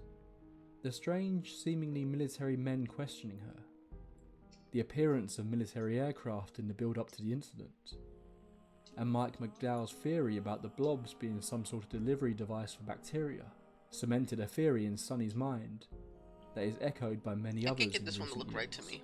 that the Oakville incident was some kind of military experiment, an attempt to test a delivery device for some sort of biological weapon onto an unsuspecting population, or even to see what effects the bacteria in question would have when distributed in this way. The Air Force denies this, and claims to have nothing to do with the Oakville incident. While similar experiments have been carried out in the past, such as Operation Sea Spray, where the military pumped out what they believed to be a harmless bacteria into the Bay of San Francisco to test how it could spread among the population in the city. However, numerous people fell sick shortly afterwards, with one even dying, although officially it has never been proven that the test led to those illnesses. Despite this, it shouldn't have been happening in the 1990s. In 1969, then President Richard Nixon renounced the usage of chemical and biological weapons, meaning if there really was a test in Oakville, it would be a violation of international treaties. If this was the case, why would the military make such a visibly obvious delivery device, such as a goo that was falling from the air? Although others have pointed out that there have been similar reports of blobs falling from the sky in other places throughout the country and world, but because these didn't lead to people falling ill, they were mostly forgotten about or not widely documented and studied as much as the Oakville incident. In other instances where similar blobs have been found on the ground, a natural explanation has been discovered, such as the case in Somerset in 2013, where overnight a bird sanctuary was suddenly discovered to be covered in a similarly large amount of blobs. However, this turned out to apparently just be large quantities of frog spawn. To add to the whole conspiracy angle, Mike McDowell was never able to finish his research on the blobs, after his samples went missing. He told Sonny, and later in life before his passing his children, that he went to work one day and discovered that his sample was gone. Mike was panicking. He had worked in this lab for decades and had never misplaced a sample before, especially one that he considered could potentially be so dangerous. He immediately went to his supervisor, who simply told Mike to forget about it and to not ask any more questions. That sounds very The sus samples to me. were gone. But McDowell did at least ask some more questions of the other staff members in the lab, the receptionist apparently revealing to him that some men in black suits had come to the lab earlier that day and taken the samples with them. She had not been informed who they were or what organisation they were from, but Mike's supervisor had handed over the samples, apparently with little to no resistance. Many theories about what the rain could have been discussed over the years, everything from star jelly to airplane toilet waste, to vast amounts of frog spawn, but in most cases these theories have either been debunked, or just don't explain everything that happened. In the case of the airplane toilet waste, it was actually officially investigated as a potential cause, as it would have explained the appearance of biological material in the samples. But a key part of why this was dismissed is that waste from planes comes out blue, not translucent like the blobs had been. The samples that Sonny collected were all sent out to various labs and organisations. They have all been used up in testing, and in some incidents have apparently gone missing, meaning there are no remaining samples of the Oakville blobs that are known to still exist. The Washington State Department of Health doesn't even have any records of ever having received a sample, despite Sonny keeping detailed records of all the organisations she dealt with during this time. The vast majority of the people who worked on the samples are no longer alive, meaning much of the story of the Oakville incident now only exists as a combination of oral history and a handful of newspaper clippings. But Sonny continues to this day to try and get answers about what happened to her community back in 1994. If she will ever receive any answers remains as much of a mystery as the Oakville rain itself. That's all for this entry into the tape library. As always, I would love to hear your theories on this case. Do you have a theory of your own of what the Oakville blobs were? Or is there some information that I may have missed here that could potentially explain it? If you're watching this on YouTube, then please do drop me a comment below. Or if you're listening to the podcast, then you can find my email address in the description if you would like to get in touch with your theories. I really enjoyed putting this episode together. It was something a little different after a few episodes of haunted houses and forests, so I hope you guys had fun with it. If you did and you haven't already, then please consider subscribing. You can also click the like button. I know everyone on YouTube goes on about that, but it really is a super simple way to support creators you enjoy. I'll be back next week with some more true paranormal tales on my second show, Night Drive Paranormal. And then we'll be back here in 2 weeks with another entry into the tape library. And with that, it's time to say a special thanks to the tape library's wonderful Patreons. Our archivists, X0, Xavier Rangel, Umiko Grimm.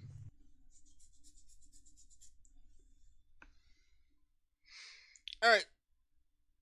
You know, I'm gonna check out the newest entry.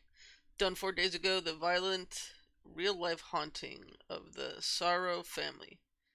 Whatever that is.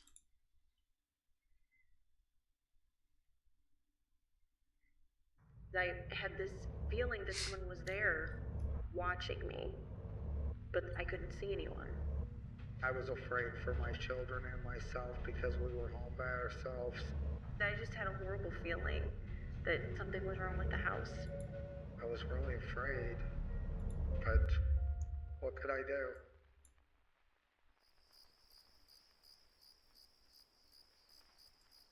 Cindy awoke with a jolt. It was the strangest sensation, but as her brain rationalised what she had just felt, a chill shot through her, and she pushed her body deep against the back of the sofa, moving a few inches away from the edge, as if she hoped it would keep her safe. She grew increasingly convinced, her eyelids still throbbing slightly, as if someone had just grabbed her eyelash and yanked it. She looked around the room. There was no one there. She glanced over at the clock. Only an hour had passed since she dropped off to sleep. She was used to being awake most of the night by this point, but this was a new record. Cindy rolled onto her back and covered her face with her arm. It was just a dream, she kept telling herself. Just a dream, as the tingly pain subsided on her face. Then, Cindy screamed out. She jumped up, clutching her arm as she did. She was awake this time. She knew she felt that one for real.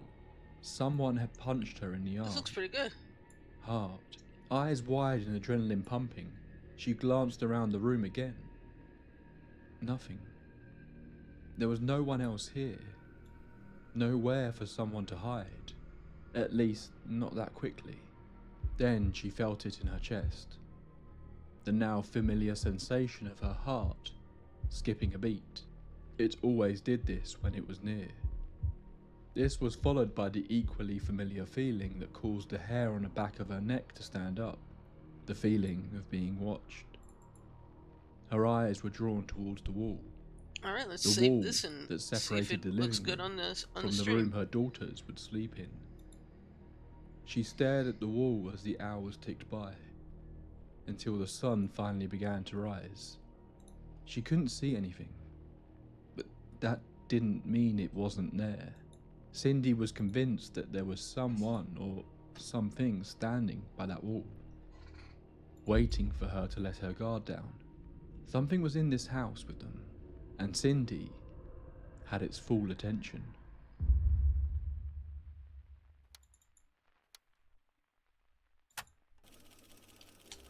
Welcome to the tape library. The winter nights are drawing in, and at least where I am, it's feeling very dark and gloomy. The perfect time for a ghost story. This was actually a case I stumbled upon by accident, after mixing it up with another story I wanted to cover. But it turned out to be so interesting I thought it deserved its own episode as well. Despite being featured on a fairly popular TV show at one point, this is a case that appears to have almost been forgotten and rarely talked about. There are a few different sources that provide a pretty comprehensive accounting of what supposedly took place that I'll get into later, but I was shocked by how little there appears to be online about this one. There's a lot to dissect. Is this simply a disturbing story of an abusive relationship, mixed in with some very serious trauma? Or an example of genuine paranormal activity? Well, that's for you all to decide. As always on this show, I will be presenting the story first, as close to as it was originally reported as possible, what y'all before think? later discussing any theories that could explain it. I try to present these stories as unbiased as I can, so that you can make up your own minds on what you believe. But before we begin, I want to take a moment to thank this episode's sponsor, Manta Sleep.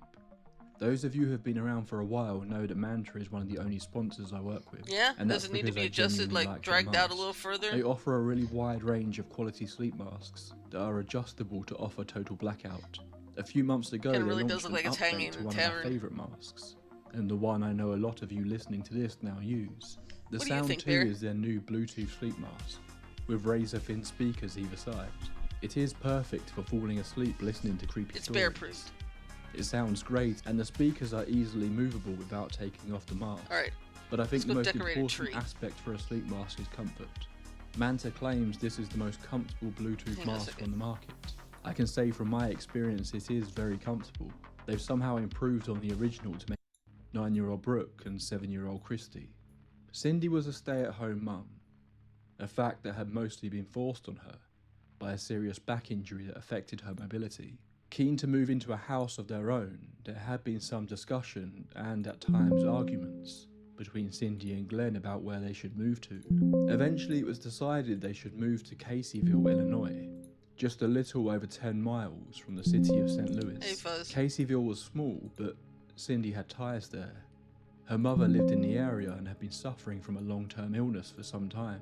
Not knowing how long her mother Alright, might have, this is gonna it be our helped tree. make the decision for her.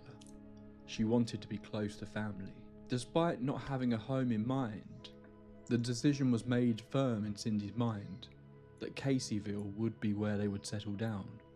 But curiously, as soon as that decision was made, Cindy began to be plagued by a seemingly random recurring dream. Every night she would be in the same place, running down a darkened staircase in a house she didn't recognize. How do I turn that off? She never saw what she was running from, There we go. but she felt terrified, That's better. like whatever it was that was after her wanted to kill her. The first time it shook her up a little, but then the dream came back again and again. Cindy pushed it to the side of her mind, but on some level it must have been unsettling her, especially because Cindy had felt throughout her entire life Do we want a light that green she or was a dark sensitive green? to what some call the other world. Was this just a dream, or was she seeing That looks something good. she couldn't understand yet? This is the first detail about this case that I really think makes it stand out. Almost every haunted house story I cover, the families involved are reluctant to jump straight into the paranormal. Often they claim to not believe in ghosts, but Cindy Sarrow is different in that regard. She was a believer, even if she didn't really understand what the paranormal was exactly. Her beliefs seemed fairly open-minded in this regard. She believed that she had experienced things throughout her life that she couldn't explain, a fact that admittedly could cloud her interpretations of what came later, but also, you could argue, would make her more receptive to whatever was awaiting the family. In Caseyville, Cindy was the first one to spot it. The house on the hill. A large barn-shaped house surrounded by flowers, with a circular drive and plenty of outdoor space. It was within walking distance of both Cindy's mother and Glenn's parents. It seemed perfect, but Cindy initially dismissed it due to the steep hill it was on. But when Glenn saw the place as he was driving past one day, unaware that Cindy had already seen it, he seemed to almost become obsessed. Glenn could see the potential of all the land that came with the property. Cindy, though, had seen another house that she preferred. It led to much arguing between the pair, but eventually Cindy gave in, and they put an offer in for the place that was quickly accepted. Due to being built on a steep hill, the house had a slightly strange layout. As you entered the house, there was a living room to your left. Straight ahead was a kitchen that led to a few other smaller rooms, but the ground floor was effectively built into the ground of the hill, leaving it quite dark and moody. The pair made a few visits to the property before the sale went through. The roof needed some work and was replaced before the move, but other than that, it all seemed to be perfect. That was until moving day came though. They approached the property and were unable to actually enter due to swarms of wasps and hornets. The beautiful flowers outside had attracted huge swarms of the creatures. Cindy thought it was strange that this hadn't been the case on any of their other visits, but they obviously couldn't leave it like this with 2 small children running around. They purchased a lot of bug spray, and once the wasps had been chased away, they set about the long task of digging out all of the flowers. Another strange detail that seemed different from their previous visits was the heat. Every time there had been prior, Cindy had noted how cool it was, but today it was roasting hot in the house. They simply put this down to the hard work of digging and moving boxes, so decided to get the windows open and get some air in. But oddly, most of the windows on the ground floor didn't open. They were basically fake windows. She thought a bath would be a good chance for the girls to cool off, so she sent them upstairs to run one. Moments passed and Cindy heard both the girls yelling and calling for her. She rushed into the bathroom to see the tap on the bath was pouring out a strange black liquid. Maybe this place wasn't quite in the good condition they thought it was, a fact that was confirmed as she started putting away items in the kitchen. She reached up to one of the upper cabinets to open it, and the door came off in her hand. She was frustrated, but before she could react, she let out a startled scream, as all of the other kitchen cabinet doors flew off, crashing to the floor. Sounds like a money pit to me. She couldn't understand or even begin to rationalise what had caused them all to fall like that. Glenn came to see what was wrong, but his explanation was just that the hinges were old and he could fix them. But Cindy was beginning to get a little weirded out. When they plugged in the toaster, the electrics all went out, but luckily Glenn was able to get it working again. They also noticed that the floor was drastically uneven in numerous rooms. How had they not noticed any of this before? Cindy was a little stressed out by all this, but her mood darkened further on their first night in the house. She hadn't noticed it in the day, but now the sun had set, she was sure of it. The staircase in their new home was the same one she had been dreaming about for the last few months.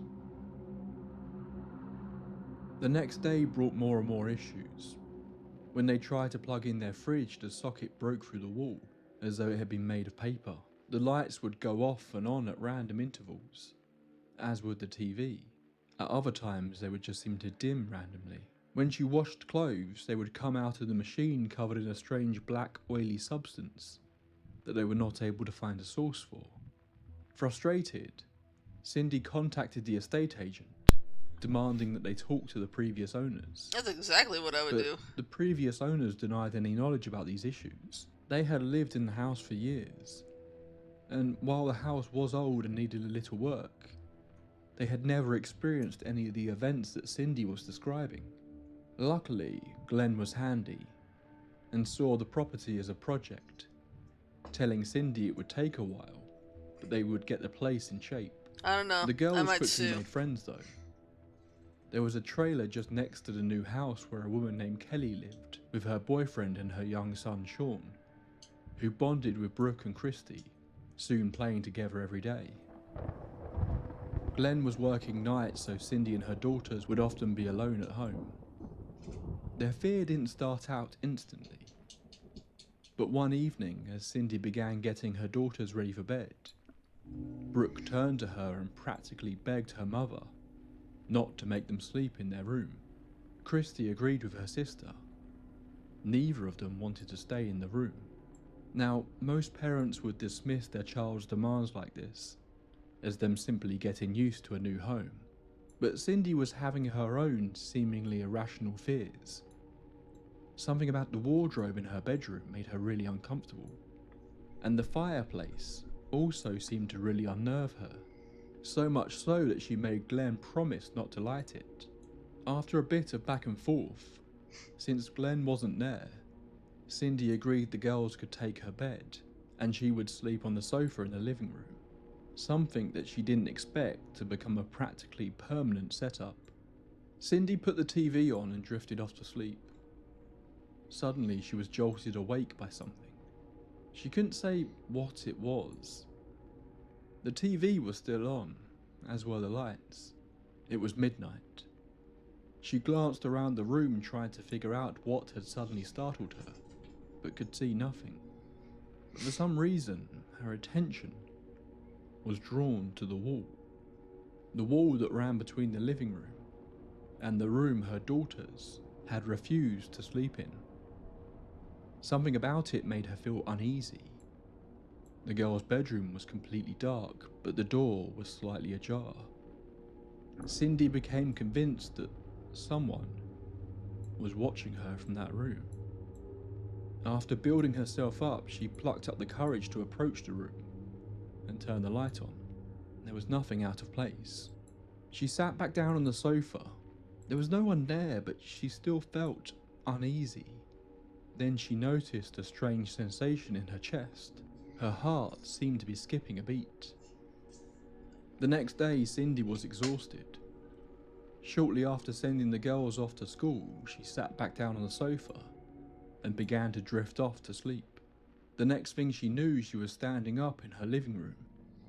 Everything was just as it had been when she fell asleep, but with one slightly unsettling detail. She could see herself laying on the sofa, sleeping. Was this a dream? It felt so real. Her mind flitted back to a childhood memory. She had experienced something like this before, but not since then. But before she could make sense of what was happening, she was struck by something in her stomach. Cindy doubled over in pain. Then, whatever it was smacked into her back. Cindy began to scream out, and then it hit her again and again. She couldn't see anything hitting her, but it felt clear these were not internal pains.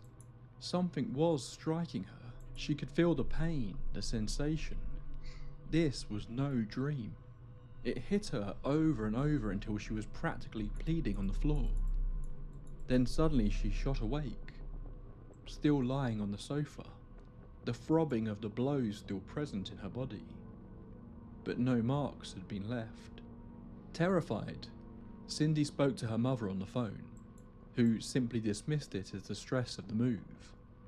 Cindy had simply been overdoing it. All of this was in her head. She just needed some rest. She put the phone down, thinking her mother was right, but the chill returned when the TV in the girls' room suddenly turned on at full volume. Cindy glanced into the empty room and shuddered. An electrician finally visited the home and looked into what was going on. He made a strange discovery. He said it looked like someone had deliberately messed with the wiring to cause the issues they were having. He fixed it and it seemed to work for a little while, but quickly the issues seemed to return.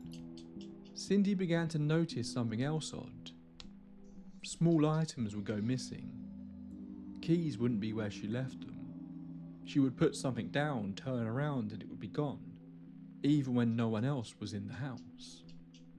Glenn was worrying that Cindy was struggling with the move, so he came up with a plan that he carried out without talking to his partner. He turned up one day with a puppy. She was not happy.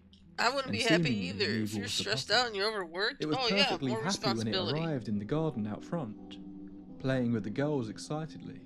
But as soon as they tried to bring it inside, it dug its claws into the ground. When they did bring it in, it rushed straight to the back door, desperately trying to get out. These weren't just teething issues with the new dog. It never settled in the house the entire time they lived there, and any time they tried to bring it in, it would try and get back out as quickly as it could. Glenn purchased a doghouse, and the dog seemingly happily settled into its new life outside. Cindy was becoming increasingly run down, because she was only getting 2 hours of sleep each night. The girls were still refusing to sleep in their own room, so she was finding herself on the sofa every night. But each time, she would fall asleep and then wake up exactly 2 hours later. Midnight every time. The same feeling of being watched would hit her. A feeling that was Maybe so go to sleep vivid, before midnight? it would leave her sitting on the sofa Way before waiting midnight? for Go daylight to sleep at 5 p.m. each and every time. The next day, Cindy and Glenn got into a huge argument. She was the one who had purchased the house, but it was at his insistence. She argued that she'd made a mistake and should have gone with her original choice. Glenn thought she was just overreacting. Cindy stormed outside, slamming the door shut and leaving Glenn upstairs. The puppy was going crazy, barking as she stepped out into the garden. Suddenly, Cindy was thrown to the ground. She spun around in a rage, assuming Glenn had shoved her. But there was no one. Cindy hesitantly walked back into the house. She crept upstairs and there she found him, fast asleep. Often, when Cindy would finally fall asleep herself, she would feel the sensation that she would be leaving her body. Often she found she could fight it and stop it from happening. But once in a while she would seem to slip and find herself standing next to her sleeping body. Every time this happened, it, whatever it was, would attack her, violently beating her until she was able to wake herself up. She was convinced now. The house was haunted, but Glenn would have none of it. He didn't believe a word of it.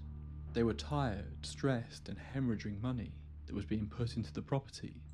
That was all it was. But she was becoming increasingly isolated as well. Multiple members of her family would be hesitant to visit the house. They couldn't explain why, but it just made them uncomfortable.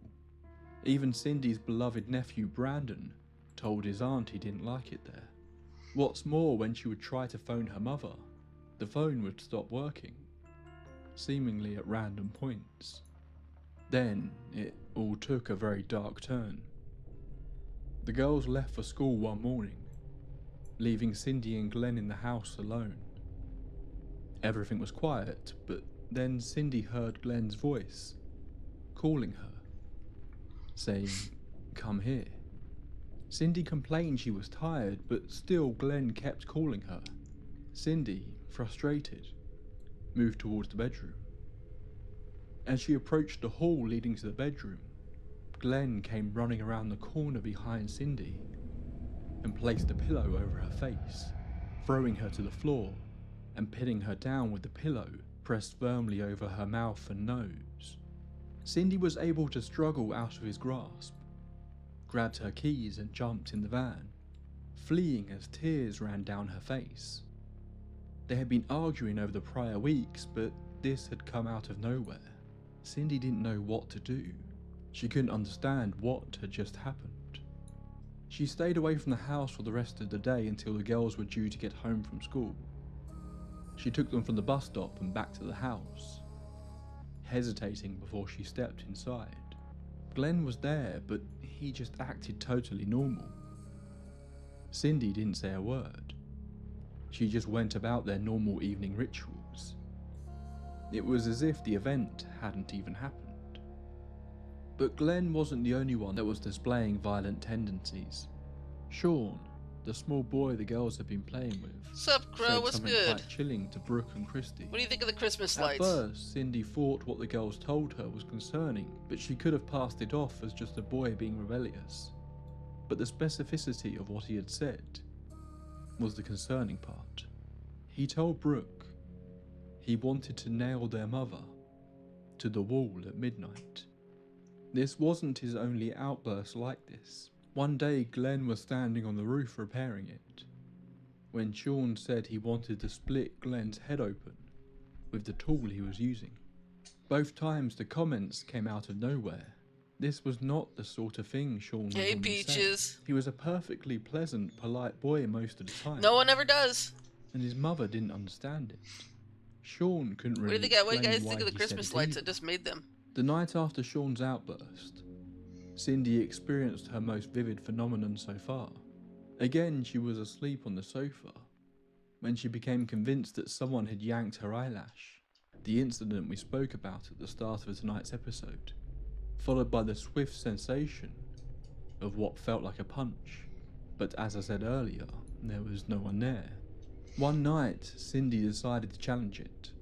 She was laying on the sofa, staring at the wall, thinking to herself that it was unfair that it could see her, but she couldn't see it. Seemingly, it responded to her. After falling asleep, Cindy was jerked awake by what felt like someone punching her in the arm again. But when she opened her eyes, she wasn't greeted by the usual empty living room. She glanced over to the wall. Alright, you go cook. Next to it was a young boy. If you're talking to Zap, you tell her to stop by and see all the Christmas stuff. But Cindy found something comforting about the child. She said it looked exactly like her nephew, Brandon, her nephew who was refusing to come and visit. The boy seemed to gesture for Cindy to follow it, but she stayed on the sofa as he walked around the corner and vanished. Suddenly, Cindy felt overcome by exhaustion and fell asleep, her first full night of sleep in weeks. The next day, Cindy tried to understand where he had gone, where he was trying to take her, questioning whether it was the boy who had hit her. But she did seem to take it all very much at face value, rather than questioning if what she saw that night wasn't actually a young boy at all. What Hey Crow, you excited for GTA tomorrow? Trying to keep her calm, so it could do to her what it needed to do. Glenn's anger flared up once again, over something seemingly innocent. A group of women had asked Cindy to get involved in a local yard sale on Main Street, but for some reason, Glenn was totally against this idea and grew unreasonably angry. He shouted and screamed at Cindy, but she was firm that she wasn't going to listen to him this time. Glenn began drinking and continued yelling. Worried about where this was going, Cindy phoned her mother and Glenn's mother, who also lived close by. Luckily, the phone was working for once. Glenn's mother convinced him to come and stay with them for the night, and he left, which was a relief for Cindy. But then, late that night, she heard someone trying to get through the front door. She had locked it so they couldn't get in, but then she heard shouting and screaming. It was Glenn. Cindy told him to leave, but instead he began to try and smash down the door. She threatened to call the police, but he didn't stop. He was completely out of control, screaming as he slammed into the door over and over. Cindy felt she didn't have a choice and called the police. But then suddenly, it all went quiet. She looked out the window to see Glenn walking around the corner. She hoped it was over. But then, her blood ran cold when she saw him walking back to the house, now carrying an axe. The police arrived before Glenn could break down the door with the axe. When they asked him why he had it, he claimed he had been chopping wood, but obviously they didn't believe this excuse. But despite this, Cindy didn't press charges, seemingly not fully believing that he was to blame for what's happened on this night. But at the very least, she didn't invite him back to the house. Glenn begged for a second chance, saying he would stop drinking, but this was obviously not a decision that Cindy could make overnight. She did attend the yard sale that kicked off the entire incident, but didn't stay for long, after she spotted Glenn driving around, repeatedly doing laps of the block, watching her. Shortly after this, Cindy found herself jolted awake at midnight on the sofa, once again by what felt like a punch. When she opened her eyes, she realised she wasn't alone, but this time it wasn't the boy. This time, standing by the wall, was a tall young man, dressed as an old-fashioned soldier. He stared at Cindy with intense anger. She turned her face away, absolutely terrified, praying he would leave her alone. Sure enough, when she turned back, he was gone. What is curious about this haunting is that while Cindy claims to have seen these apparitions, they rarely seem to return. In many cases, she sees them once and then the next time, it's something different, which seems to indicate that whatever was causing the more commonly reported phenomena, the beatings, the strange electrical issues, was something else. A few nights after this, Cindy was awoken again. This time she fought against every instinct to look at the wall, afraid of what she might see. She kept her focus on the TV. Eventually, though, she needed to go to the toilet. She cautiously walked into the bathroom without issue, but as she was washing her hands, she glanced up into the mirror, and what looked back at her wasn't her reflection. Just for a moment, the face of an old woman, with sunken features and thin hair, stared into her eyes. Cindy backed away, grabbed the chain to turn off the light and leave, but as soon as she turned the light off, the light instantly flicked back on. Cindy ran out of the bathroom, terrified. The sensation of her heart skipping beats was starting to seriously worry her, and she went to the doctor to get it checked out. The problem was it would only happen when she was in the house, so all her test results came out fine. Much like Sean had prior, Christy started having unexpected violent outbursts, spitting and shouting at her mother, which felt totally out of character. Cindy would wake up almost every night. On the rare occasions that she was able to get proper sleep, she would have the out-of-body experiences that normally led to the sensations of being beaten. But interestingly, it wasn't always a case of her just walking around her house as it normally was, as had happened before. On one occasion, she had fallen asleep and began that familiar dream of running down the stairs, being chased by someone. But when she made it to the bottom of the stairs, she glanced into her kitchen to see it as a laboratory. Two men were standing there talking to one another, but she couldn't hear what they were saying. That was when she realised she was wearing a head torch, much like a coal miner. Before she could begin to understand what she was looking at, whatever had been chasing her caught up, and the beating began, more vicious than it ever had been. This wasn't like a normal dream though. Cindy felt like she had a certain degree of control. She desperately tried to return to her body so she could wake up, but then she said it felt like whatever this entity was pulling her back and into the dream world. She described that sensation as excruciating pain. Her bones cracked, she screamed in agony. As this happened, she claimed to hear a man's voice, repeating over and over, "It's evil. It's evil." Eventually, whatever was trying to keep her there gave up, and she jolted back into reality on the sofa. This was the incident that had scared her more than any other. She now became convinced whatever was in their home was trying to keep her in this out-of-body sleep state. She believed it wanted to kill her, or possibly something even worse than that. A couple of days later, the phone rang. Cindy answered it to hear a man's voice she didn't recognise. It simply said, "Can you talk, Cindy?" When she asked who it was, the phone went dead. By this point, Glenn had hesitantly been allowed back into the home, so far without any further incidents. But surprisingly, he didn't get angry about a strange man calling the house. Cindy said the next incident was the last time she ever got any sleep in the house. Again, she woke up at midnight. Her eyes glanced to the wall. There was nothing there. But when she looked back at the TV, she noticed in the corner of her eye a sort of pinkish smoke. Instantly, she panicked, convinced it was a fire.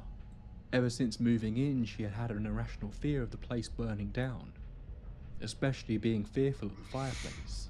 In fact, she believed the fact that Glenn one day lit the fireplace, despite her constant insistence they shouldn't, was one of the reasons the activity had ramped up.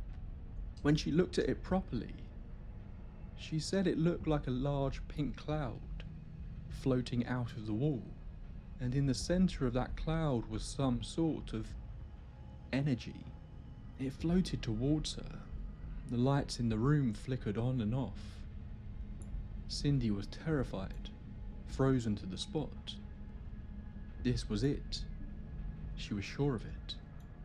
Whatever this was, it was the thing that had been attacking her. But then she was filled with even more fear when it seemed to pass through the wall, heading in the direction of where her daughters were.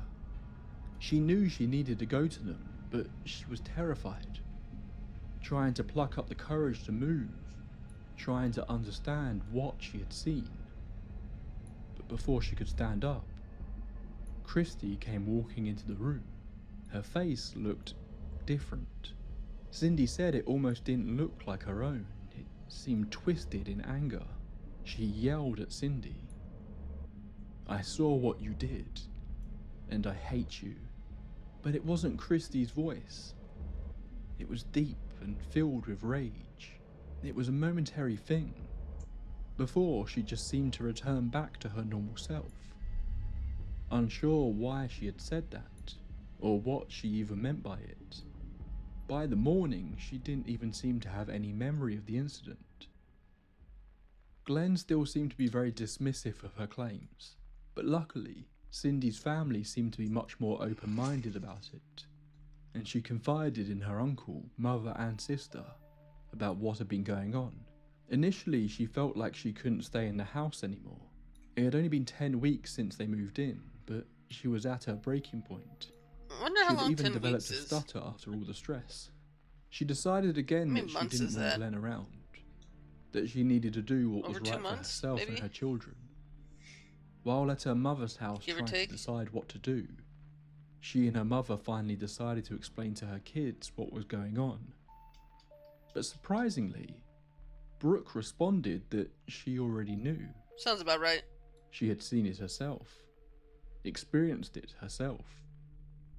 The girls referred to it as the evil thing. They could feel it around them all the time, feel the sudden changes in temperature.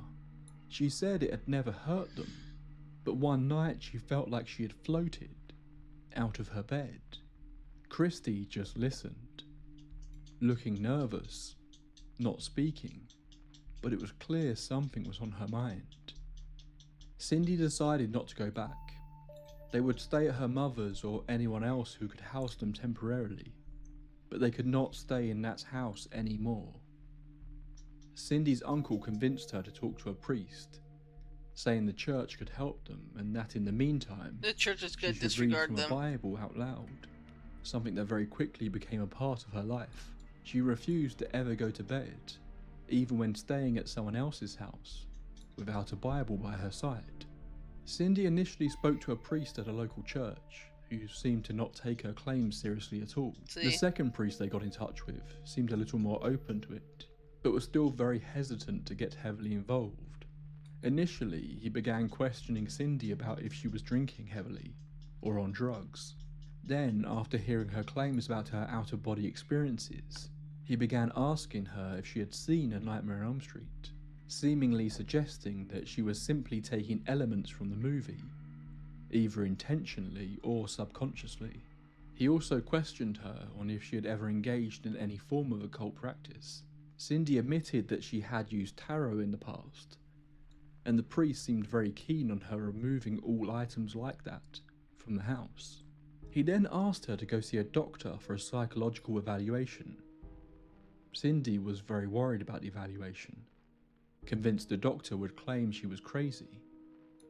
But after a long interview, in which Cindy explained not just what had happened in her home, but across her entire life, the doctor apparently told her she was sane, but that he believed she had some sort of psychic ability. Now, the second half of Cindy's story is a little tricky to talk about in a cohesive way. She left the house, moving between her mother's, sisters, nieces, and various other friends and family members throughout this period of effectively being homeless. She would have to return to the home on occasions to collect items or use the washing machine, but she kept her time there to a real minimum. What makes this part of her story so hard to talk about is there are so many different family members, friends and acquaintances who seem to become involved. There's a lot of back and forth to the house, and at times some real baffling decisions that we will talk about in more detail later. So I'll be providing a very condensed version of the events that took place after leaving the house, Got an mostly ad coming in highlighting some of the about a more minute. notable moments. You One know of the what? bigger developments involved Cindy getting in contact with a psychic. I need a bathroom break. There's ads coming in. So I'm gonna pause it right here for a little bit. We can all go around, get our legs stretched, touch grass, get a snack, whatever you need.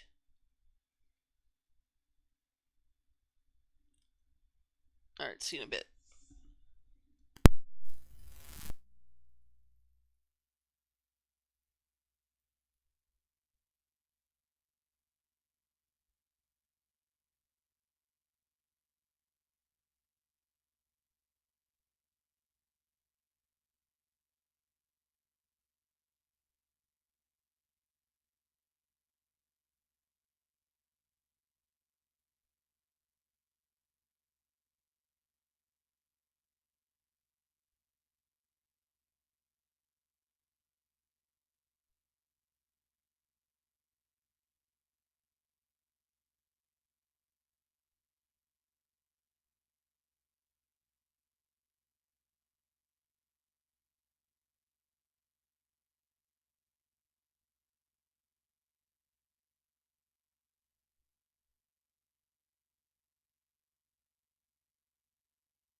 Then what?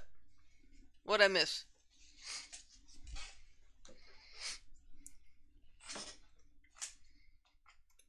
Also, welcome back, Patches. Which the priest didn't think was a good idea, but the psychic seemed to provide Cindy with a lot more insight into what was going on. The psychic's name was Carrie, and from their initial phone call she seemed to know things about Cindy's situation before she even explained to her what was going on.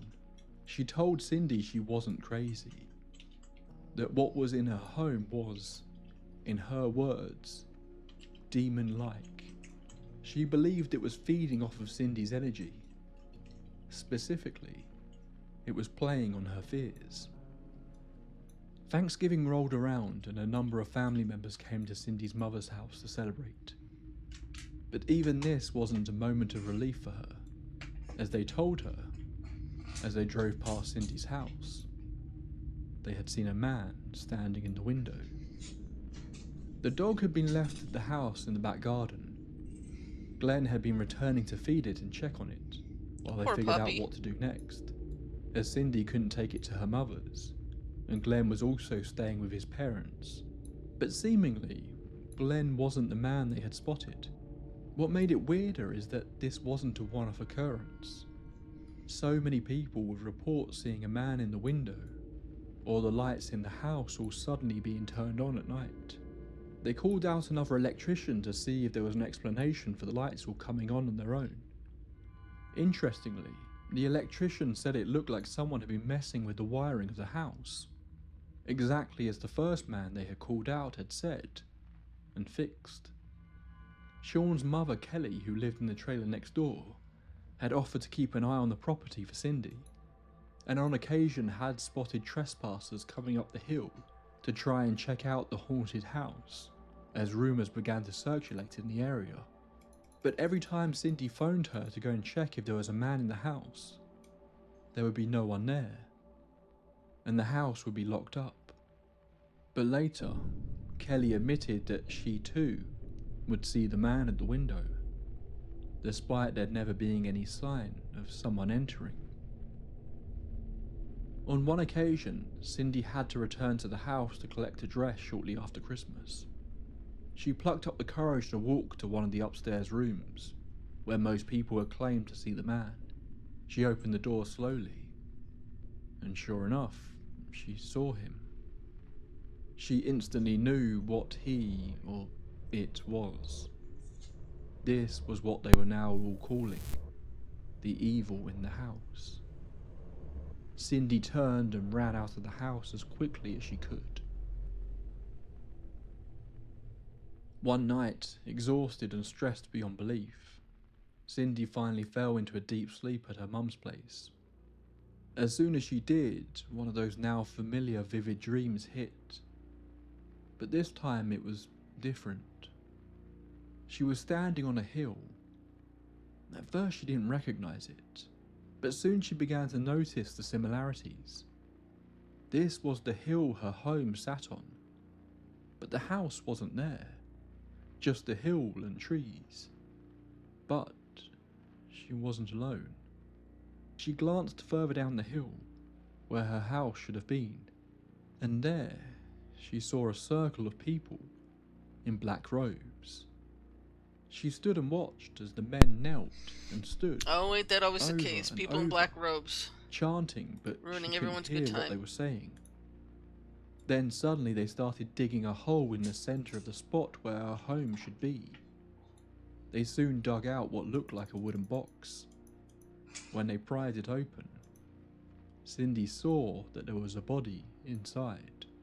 Cindy shot awake, her Bible still open on her chest. She phoned Carrie the psychic again, who informed her that someone was buried under her home. In fact, the hill was covered in bodies. What she had seen was something that had happened a long time ago. Cindy had no interest in moving back into the house, but the idea of selling it scared her too. What if she was subjecting another family to the torment she was facing? That's their problem. But Carrie convinced her that she and her abilities were the reason that the entity was focused on her, and that if a new family moved in, they likely wouldn't face anything like this. Glenn was still claiming to be skeptical, but he said he was willing to do anything to get their family back together and back in the house. He offered to tear down the house and build a new one. He said he would dig up the whole hill hunting for bodies if he had to, but Cindy said it wouldn't make any difference. Glenn's insistence that nothing was wrong though became a little harder to believe when Cindy visited the house one day and realised he had put up a crucifix on the door of the house. But why did Cindy put so much weight into these admittedly vivid dreams? Well, she claimed to be sensitive to the paranormal all throughout her life. She believed that she had been visited by dead family members, as had numerous other members of her family. But she also claims that she would, on occasion, see things before they happened, or things that she shouldn't be able to know about in her dreams.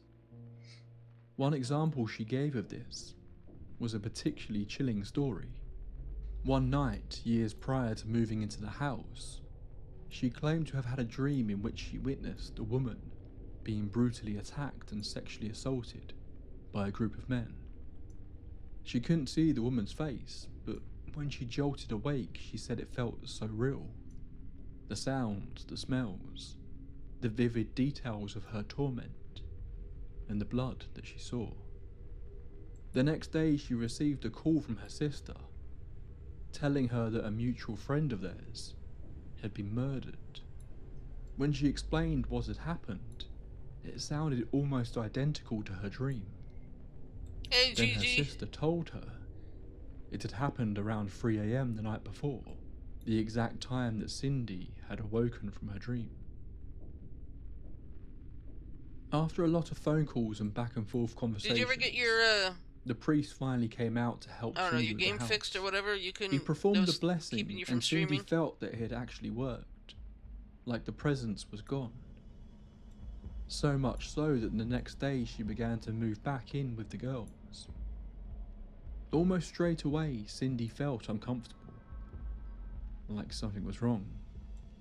But she tried to put it to the back of her mind, hoping she was just paranoid. Then she heard Brooke screaming, claiming it was still there. She rushed to the stairs to see her daughter being held up by something unseen, unable to come down the stairs.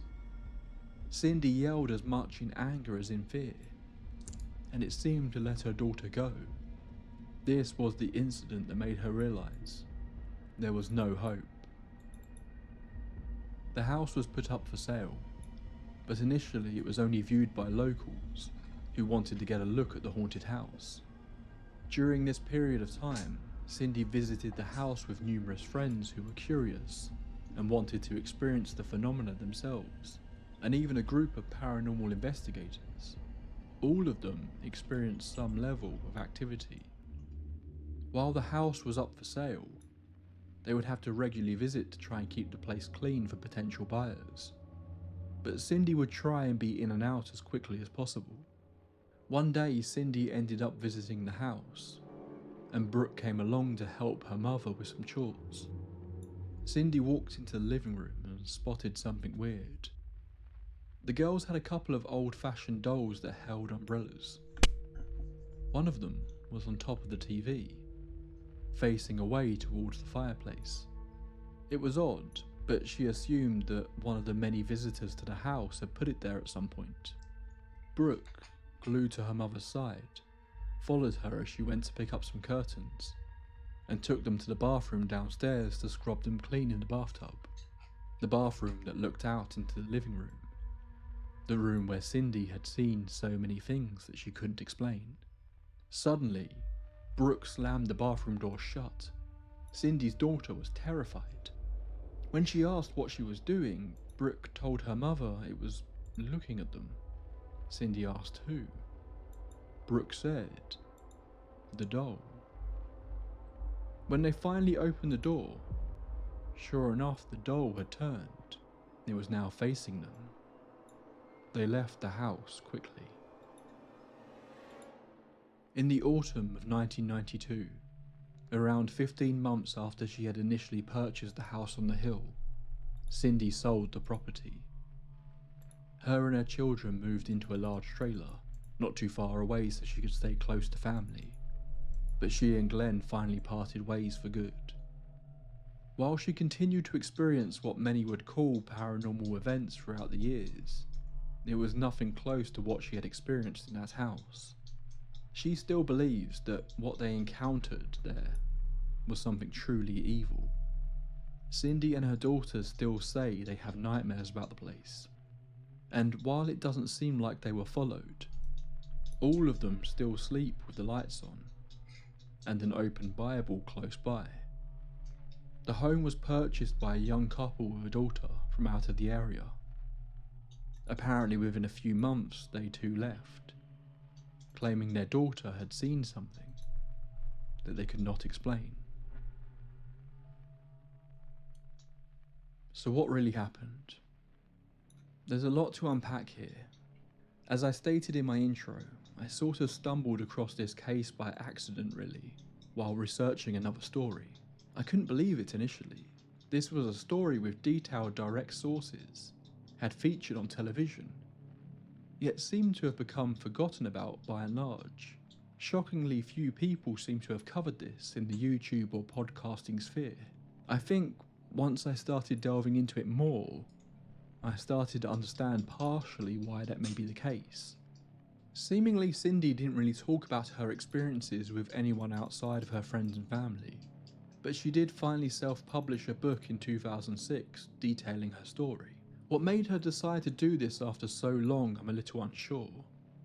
But despite just being self-published, it seemingly caught the attention of the producers of the TV series A Haunting, who very quickly made an episode detailing her story. Although it appears Cindy wasn't too happy with how they told her story and didn't find it accurate.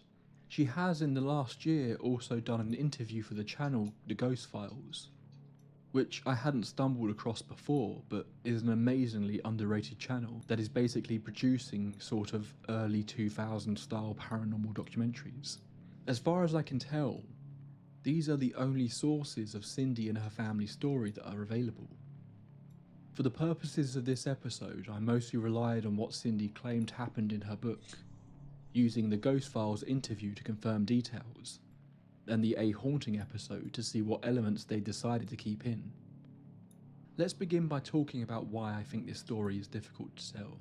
Cindy has written this book herself, seemingly without a ghostwriter or potentially even an editor. She is not a writer. I don't say this to belittle her, but she is simply someone trying to tell her story as she believed it happened, meaning this book isn't always an easy read. Events happen fast in the book, and as I alluded to earlier, particularly in the latter half, there are so many friends and family members that get involved, some that only stick around for a paragraph or two, that it becomes tricky to try and explain the events in what will likely be an hour-long video.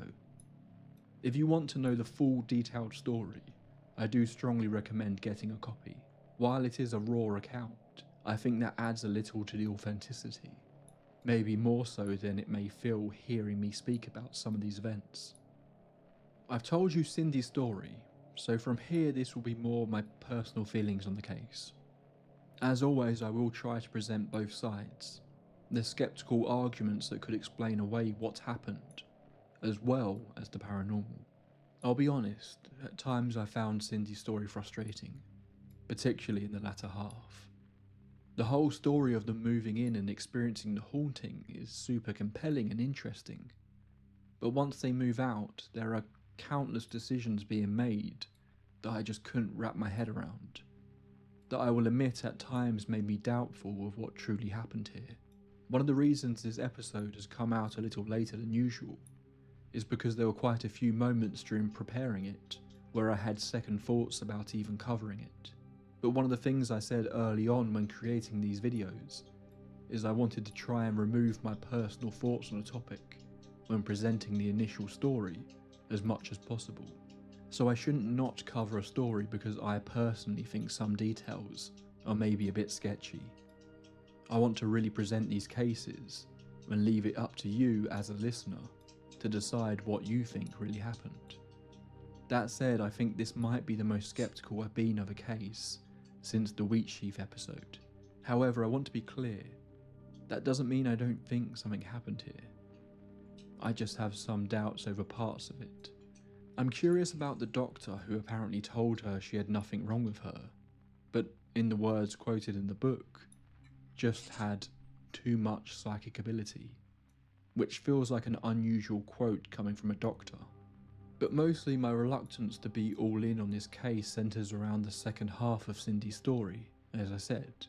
She seems to genuinely believe this house was haunted by something that she felt was evil. It had physically attacked her multiple times. It had caused uncharacteristically violent behaviour in the children. Her boyfriend had tried to break into the house with an axe. One of her daughters appeared to be possessed, at least temporarily, by it, and the other claimed it had made her float in her bed. Cindy said at one point she thought it wanted to kill her. Cindy makes a very sensible decision that we rarely see in these cases, and moves out pretty promptly, but where I struggle is that she keeps going back. Now, a lot of these events I did skip over in my initial retelling for the sake of clarity, but we'll talk about these instances a little more here. A lot of her returning visits make sense. She has to clean the children's clothing and bedding, something that was tricky to do at her mother's one-bedroom apartment. She would meet Glenn at the house, who would return daily to feed the dog, but she would often refuse to go in the house alone without him there. I can kind of accept this, but each return to the house is normally met with some level of activity, sometimes genuinely disturbing encounters. On more than one occasion, she believes the brakes on her car stopped working because of the entity. But despite this, at times she returns to the house for things like a bottle of shampoo or cooking supplies, which, if the story is accurate, feels like a very dangerous risk to get a bottle of shampoo. Sean's mother calls her one night to tell her there are trespassers near the house, but when Cindy arrives she realises they are just interested in the haunting and are polite, so she gives them a tour. She takes countless people into the house to experience it for themselves. In more than one instance, those people bring children with them. She even makes numerous trips back to the house, bringing her daughter Brooke with her, mostly just because her other daughter is too scared to even return. In the book, she even does this just a few sentences after claiming that she wouldn't take anyone back into the house ever again. Does this make her story seem fake? I'm not necessarily saying that, but the decision making on display does make me question if the activity she was experiencing really was as vicious as she makes out. While I admit it's easy to judge these actions when you're removed from a situation, it does feel odd to me. All of this without even questioning the fact that she, at least temporarily, welcomes a man back into her children's life who was skulking around outside their property with an axe and tried to suffocate her. So while we're on that point, let's talk about Glenn and what I think is one of the more disturbing aspects of this story.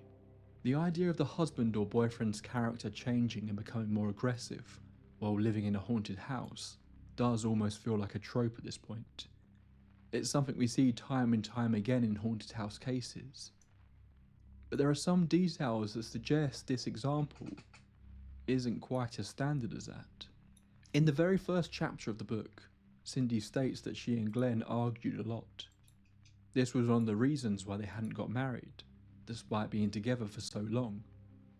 She also makes it very clear that she is the one buying the house with her money, not him. Glenn comes off as a very controlling personality in her life before they even move in, convincing her to buy the house. Later, after living there for a short while, they argue constantly. He doesn't want her to get involved with the yard sale. He gets angry about her wanting to go back to work part-time. He lights the fireplace despite her being very clear that for some reason the fireplace scares her. I've only included a handful of his angry outbursts. But of course, the two most notable moments we did talk about: the pillow and the axe. It's frustrating to read how, after these incidents, Cindy seems to meet up with Glenn over and over again. But of course, it's very easy to say, as an outsider, it's silly for someone to keep going back to an abusive partner. These things are never clean cut, and people do go back even when their safety is at risk.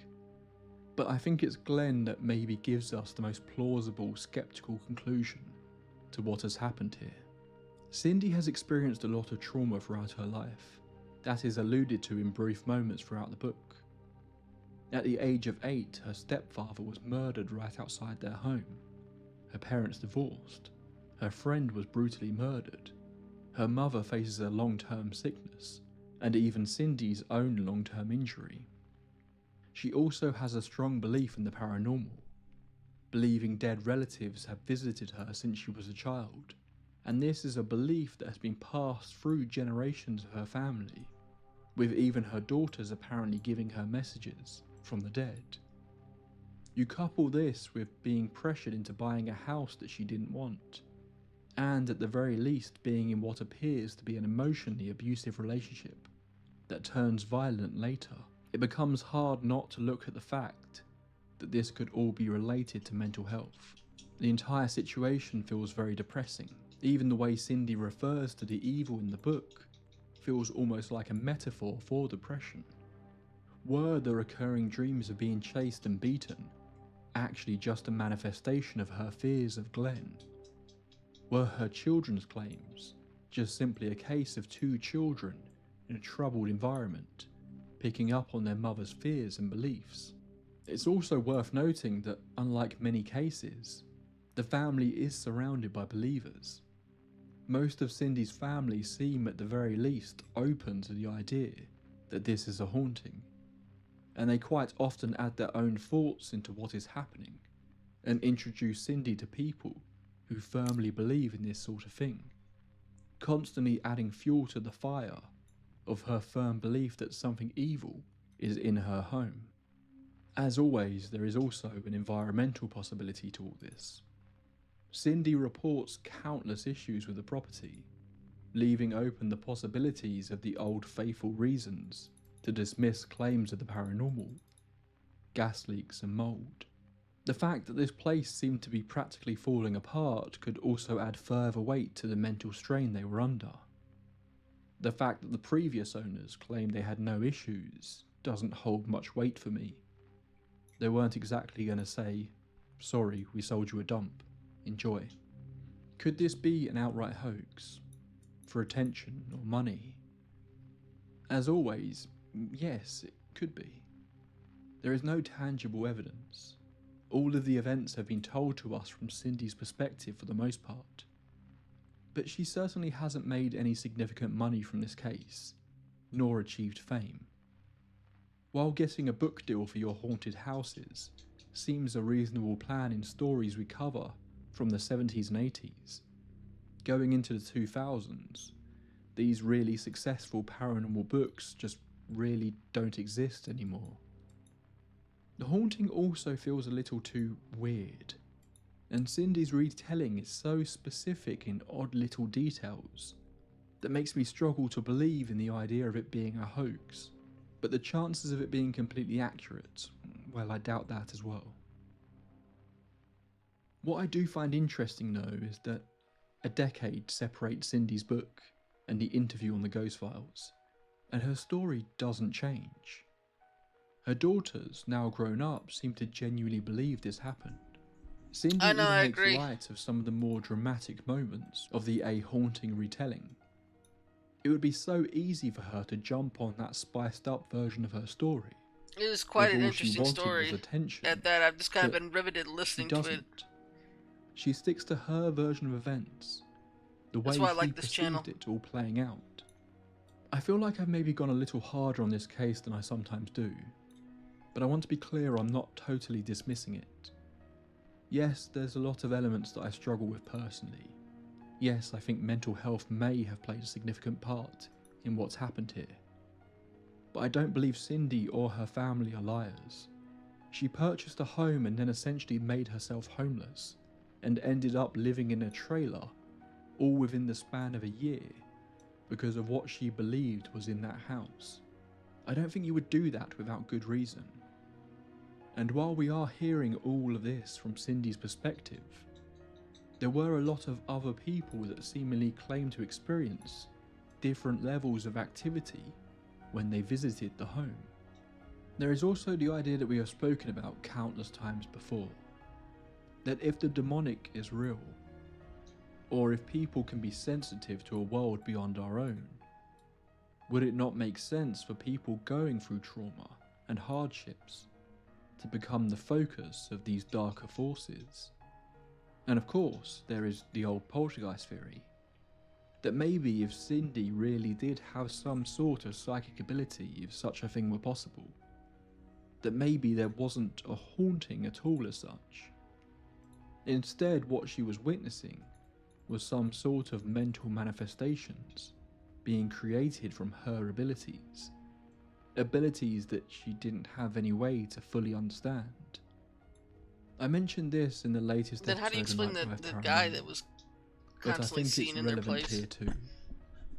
When we hear these stories of the paranormal, it's important to remember that if they truly happened, no one really knows what they experienced.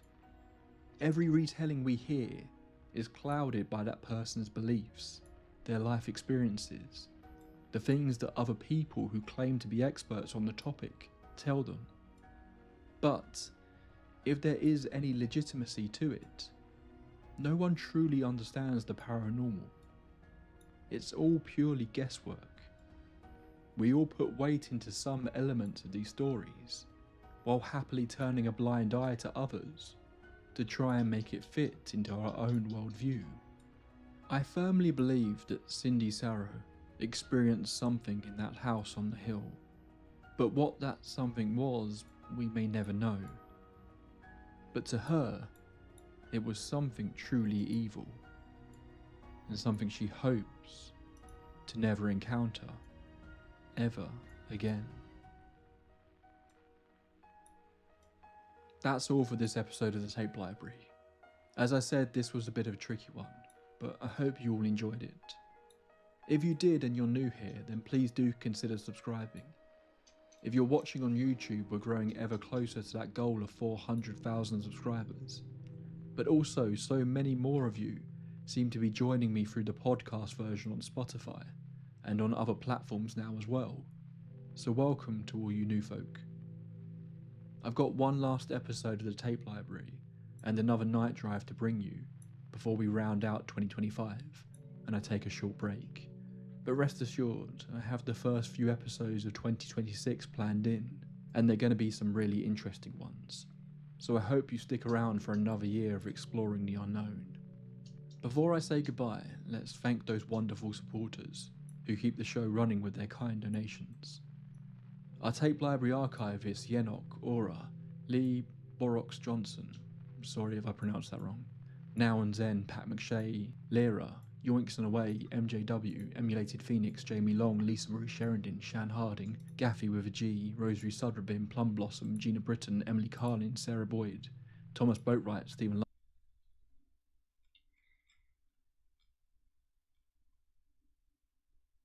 Alright, let's do another.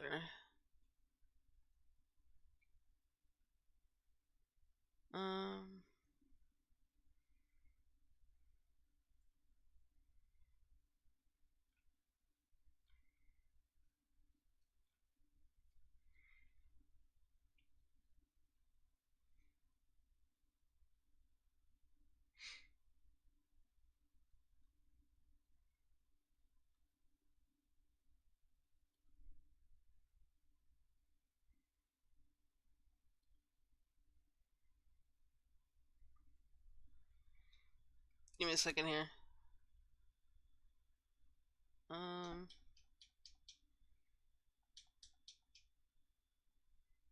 Okay, I'm gonna turn this one on.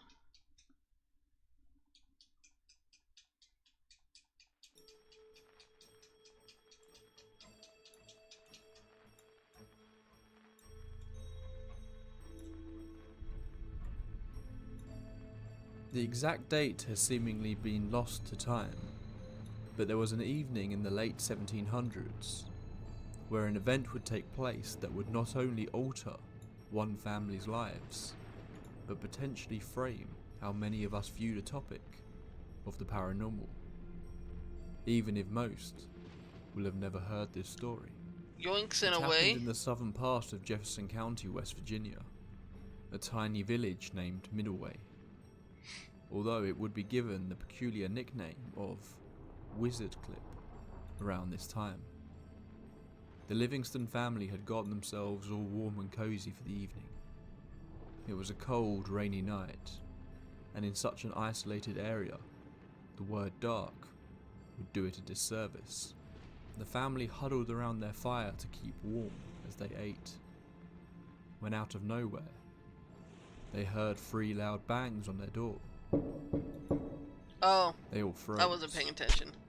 Who could it be at such a late hour?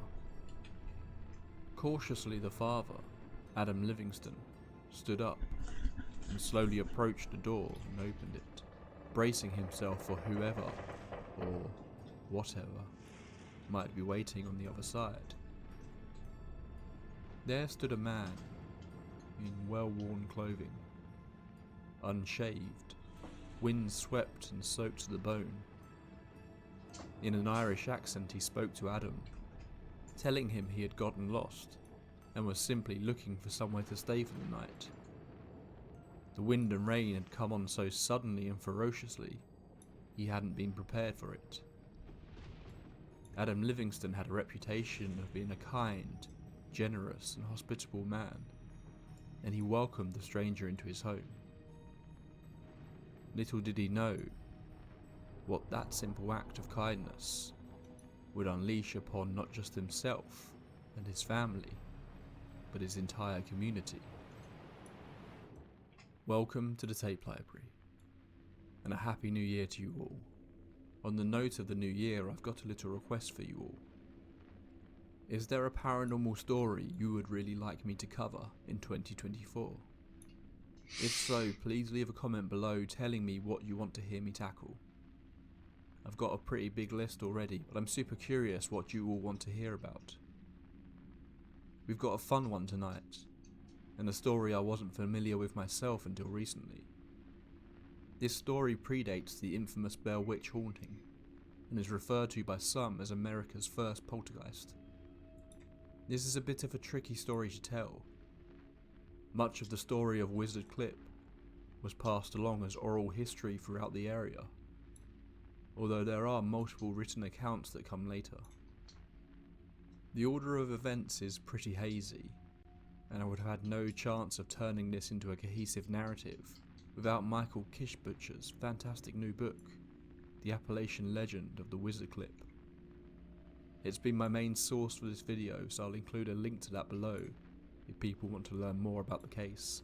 What I think is so interesting about this one is the similarities to so many other more modern poltergeist style cases that we've covered already on this channel, such as the Enfield haunting and what happened in Helvanog.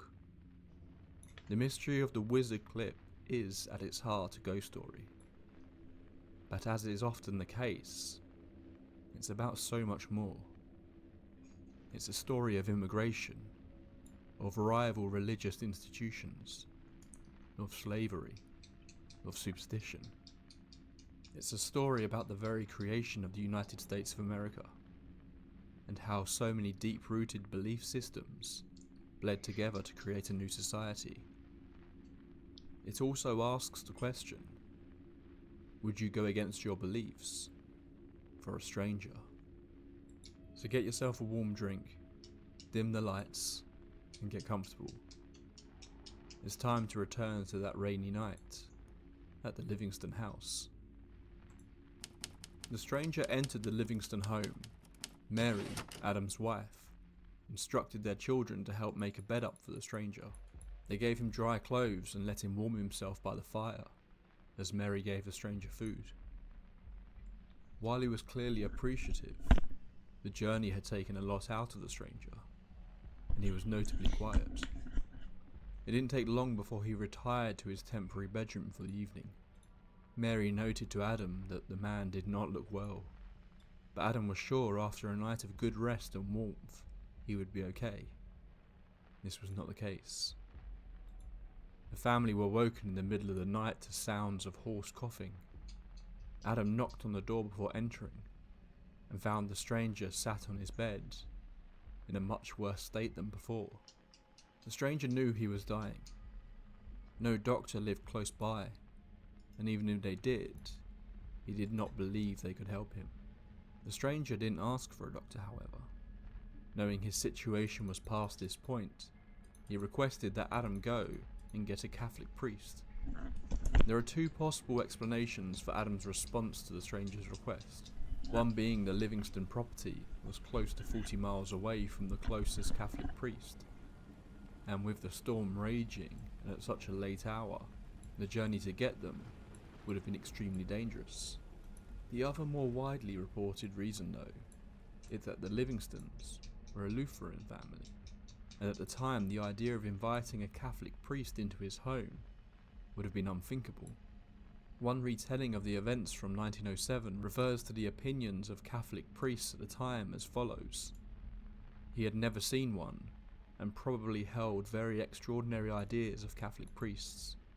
Many of his class believed priests were Satan's living emissaries, with horns like their master, and other equally enlightened fancies. This wasn't an act of cruelty on the behalf of Adam Livingston. It was simply a request that his deep-seated beliefs would not allow him to accept. The stranger continued to beg for a priest, but it wouldn't last long. Just after midnight, the stranger passed away, as Adam stood at his bedside. In one version of events, the strange occurrences began almost immediately. It is said that for the remainder of the night, Adam employed a man named Jacob Foster to sit with the corpse overnight. I'm a little That's a unclear job if Foster description. was a neighbour Corpse of sitter. some kind or one of the slaves that the Livingstons had on their property. The family are listed as having had 4 slaves. A possible reason for their move to the area to begin with, as they had previously been living in Pennsylvania, where attitudes were changing towards keeping enslaved people. Either way, Foster lit candles around the chamber and stood vigil over the stranger's dead body that night. Almost immediately the candles blew out, leaving Foster in complete darkness. He relit them several times, but each time the candles produced a dim flickering light and then quickly burnt out. After several attempts, Adam brought out new candles. He lit them outside the room with no issue, but as soon as he approached the stranger's body, the candles extinguished. If it was simply the candles or something else that took place is unclear, but at some point during the evening, Foster became so terrified of being in the same room as the stranger's body, he left and refused to return to his vigil. The following morning, Adam Livingston buried the stranger's body in unconsecrated ground on his farmland. To this day, a grave for the stranger is maintained at this location, although no body has ever been found. That night, Adam found himself awoken multiple times to the sounds of horses galloping. Each time he would get up, look out his window and see nothing. The sounds would stop and he would return to his bed, only for it to happen all over again shortly after. What was most weird is that after some time, it became apparent to Adam that it didn't sound like the horses were running around outside his property at all. It sounded as if they were inside its walls.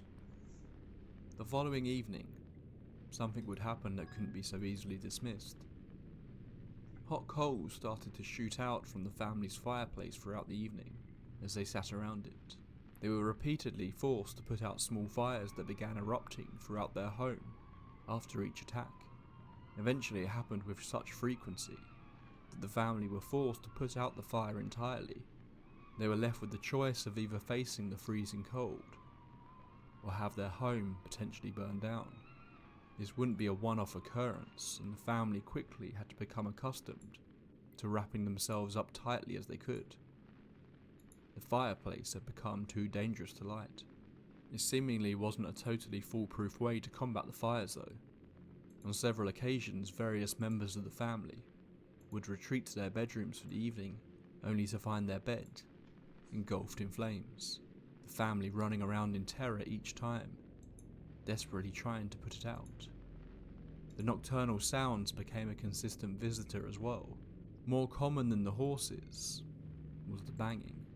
Loud knocks would be heard on the home's door late at night. When Adam would get up to investigate, he would find no one there. Then the knocking began to appear elsewhere, most commonly coming from inside the walls of the house, with seemingly no source. The banging would keep the family awake, sleep deprived and terrified about what could possibly be tormenting them. The activity wasn't just left to the evenings though, and a possible source for the banging sounds was identified when the family claimed that before their very eyes, in the middle of the day, they would see their furniture move across the room, bash into the walls, and sometimes return to its original place. Dishes would seemingly be thrown from the shelves, crashing to the floor around the children, who would scream in fear as they sat in the kitchen. The trouble wasn't just happening inside the property though. A road ran alongside the Livingstons' land.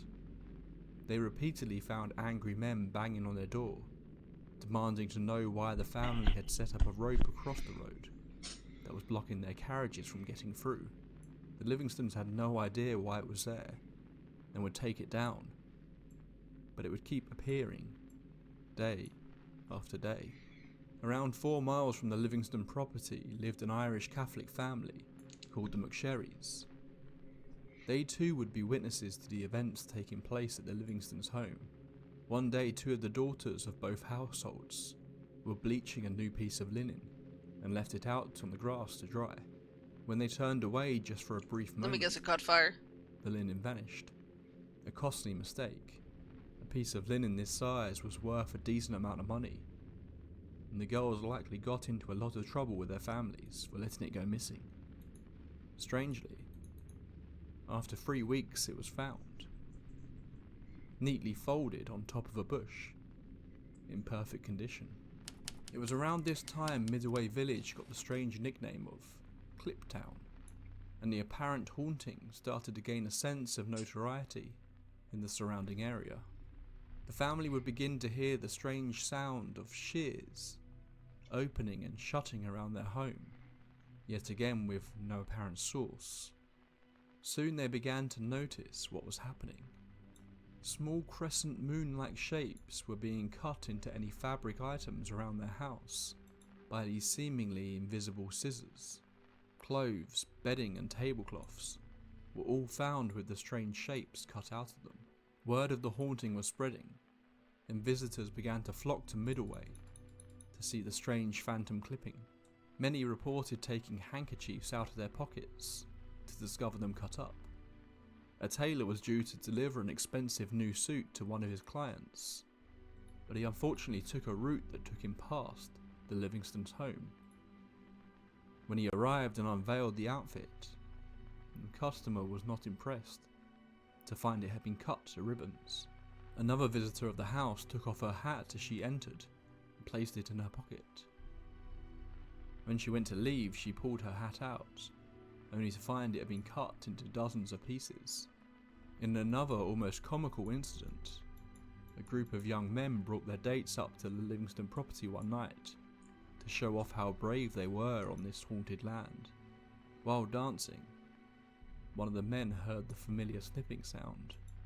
Snip, snip. He was mortified to discover his clothes had been cut, and his bare ass was now on show to his girl and their friends. But the clipping wasn't just a mischievous act. It took on a bit of a darker tone when it came to the animals living on the property. I will keep this brief, but if you're at all sensitive to accounts of animal cruelty, I would skip ahead a little. It is said that one afternoon Mary Livingston was stood in the garden with a few friends, watching a family of ducks waddle through the garden, when they heard the familiar sounds of the snipping. Then chillingly, before their eyes. The ducks were cleanly decapitated. This also was not an isolated incident. That's quite a trick. The family were not able to keep any birds on their property. Each time they tried, the phantom shears would cut them to pieces. This obviously explains the clip element of the nickname. But what about the wizard part? Well, what was responsible for the incidents in Middleway, depending on what side of the Christian fence you sat? The Catholics in the area believe that ghosts or possibly demons were responsible for what was going on. The Protestants, however, believe witchcraft to be the cause. Somehow the Livingston family had invoked the wrath of a witch. Interestingly, if you look at the sort of events that were often blamed on witches back in these days, they are often very similar to what from the 1970s onwards people would often explain away as being the work of a poltergeist. While we may have moved on from placing the blame on witches, it's simply the paranormal culprit that has changed, rather than a drastic change in attitudes towards it. The family dealt with the haunting for seemingly years, and mostly referred to it as a nuisance. That was until one night when the fires returned. This time their barn caught fire, killing all the livestock inside. It was at this point Adam Livingston realised he needed to get help. His family was in serious danger. Adam decided to contact multiple Protestant priests in order to get help. First he spoke to his Lutheran pastor, but was told that he did not have the power to exercise in his favour the power he had received from Jesus Christ to expel the dark forces from his home. The pastor told Adam that this power only existed in the old times. He tried a few other pastors, but it suggested they didn't think it was a case of the paranormal at all, and instead suggested that either mental health was an issue here, or that someone was deliberately messing with the Livingston family. Sure, Next, someone's Adam going sought around help from an decapitating Episcopalian ducks. minister and Scottish immigrant named Reverend Alexander Balmain. Reverend Balmain did actually attempt an exorcism on the home. It was a total failure, however. The spirit reportedly took the Reverend's prayer book and threw it into a chamber pot. And After cut it this, to several shreds. Lutheran pastors did come to try to help, but were chased away by rocks and bricks being thrown at them from an invisible force. After being failed by his church, it's at this point that Adam seemingly attempted to work with folk magic practitioners. Although again this wasn't successful. In different versions of events, the folk magicians either denied Adam's request or gave him some tools to perform a ritual, only for the Cliptown ghost to throw them all once again into the family's chamber pot. As I've stated, there are multiple retellings of the events in the Wizard Clip story depending on your source. The Protestant or secular retellings of events and the Catholic one tend to diverge a bit here, so keep in mind the majority of the following events come from a Catholic viewpoint on what was supposedly happening to the Livingston family. Depending on your interpretation of what could be residing in their home though, it is very interesting. After the failed attempts to get help, Adam had a peculiar dream. In it he saw a man dressed in robes. He did not recognise either the man or the clothing he wore, but a voice said to him, "This is the man who will bring you relief." After talking about the dream with others, either Adam's wife or the McSherrys, the family's Catholic neighbours, convinced him that it was in fact a Catholic priest he saw, and that he should finally invite a Catholic priest into his home to help him. A Father Cahill visited the home. He was sceptical of the events that took place, but nonetheless was happy to come and see if he could help. Weirdly, a small bag of money that had vanished from one of the Livingston's trunks some time before was found on the floor the moment the priest crossed the threshold of the home. The priest blessed the house and used holy water throughout, as we've seen in many such cases. This calmed the activity for a while, but didn't stop it. Within a week, the Livingston family were contacting Reverend Cahill again. Seemingly the fact that he was able to stop the activity, even for a short time, gave Adam and his family hope that he would be able to help them put a stop to it for good. The formerly skeptical Reverend seemingly changed his tune when he saw how terrified the family was the second time they contacted him. The church approved an exorcism to take place in the family's home. Initially, it was to be performed by a Reverend Bradley, but he apparently became so terrified of the activity that was taking place inside the house as he attempted to read the exorcism rites, that he then sent for Reverend Cahill to assist him.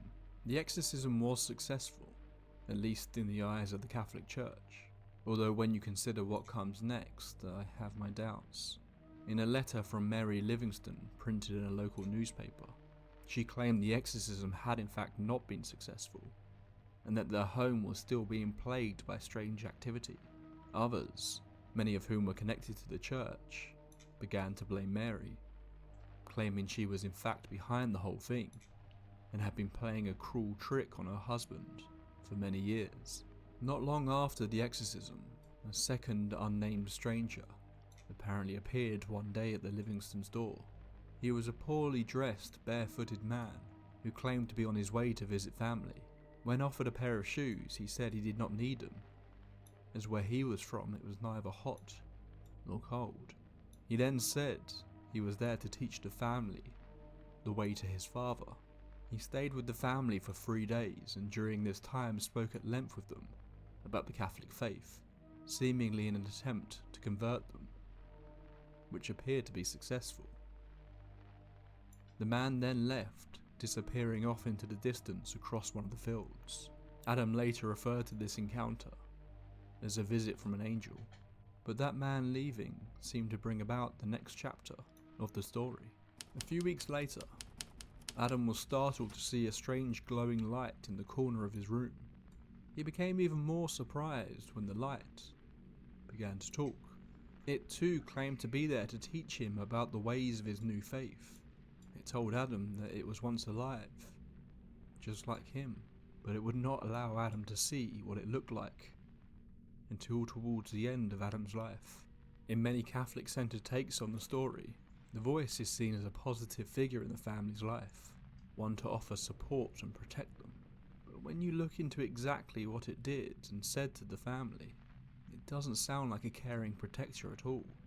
It would bark orders at them to pray day after day, waking them up multiple times in the middle of the night to do so. It told them it was vital they fasted for 40 days on multiple occasions. I think it's trying to kill When him. the family grew tired of this, the voice began to scream in a mixture of pain and fear. It claimed to be channeling the voices of those in purgatory, and that the family's prayers were the only way to help those lost souls suffering. On occasion, the sound of the voice would completely change, apparently also at times claiming to be dead relatives of the family. It also, much like the poltergeist, seemed to have the ability to control fire. At one point it burnt a cross onto a goatskin vest, and another time did the same with a handprint on a shirt, which apparently happened right before the family's eyes. It wasn't just the Livingstons that were at the mercy of this new entity though. The McSherry family was starting to encounter activity in their home too. One night, in an incident that feels very much like a reversal of the Stranger story, a Protestant priest turned up at the McSherry home, seeking refuge from a storm. The family were kept awake all night by the sounds of loud clanging footsteps around the house. Weirdly, the priest claimed to have not heard anything, and that he slept soundly all night. Shortly after the priest left, Adam Livingston was knocking on the McSherry's door. He told them the voice had told him God had disturbed them last night for harbouring a minister of the devil. On another occasion, Miss McSherry was placing her sleeping baby son into its crib, when the crib started violently rocking from side to side, all on its own. Yet again, the voice gave Adam a message to pass on. It claimed that the devil was trying to destroy the child, as it knew it would become its enemy one day. Sure enough, the boy grew up to become a reverend himself, although how the devil was planning to destroy the child by rocking it is unclear. The voice became increasingly cruel to the family, hiding food and at one point seemingly turning a meaty soup into water, before chastising Mary Livingston for not bowing to the Catholic Church's rules.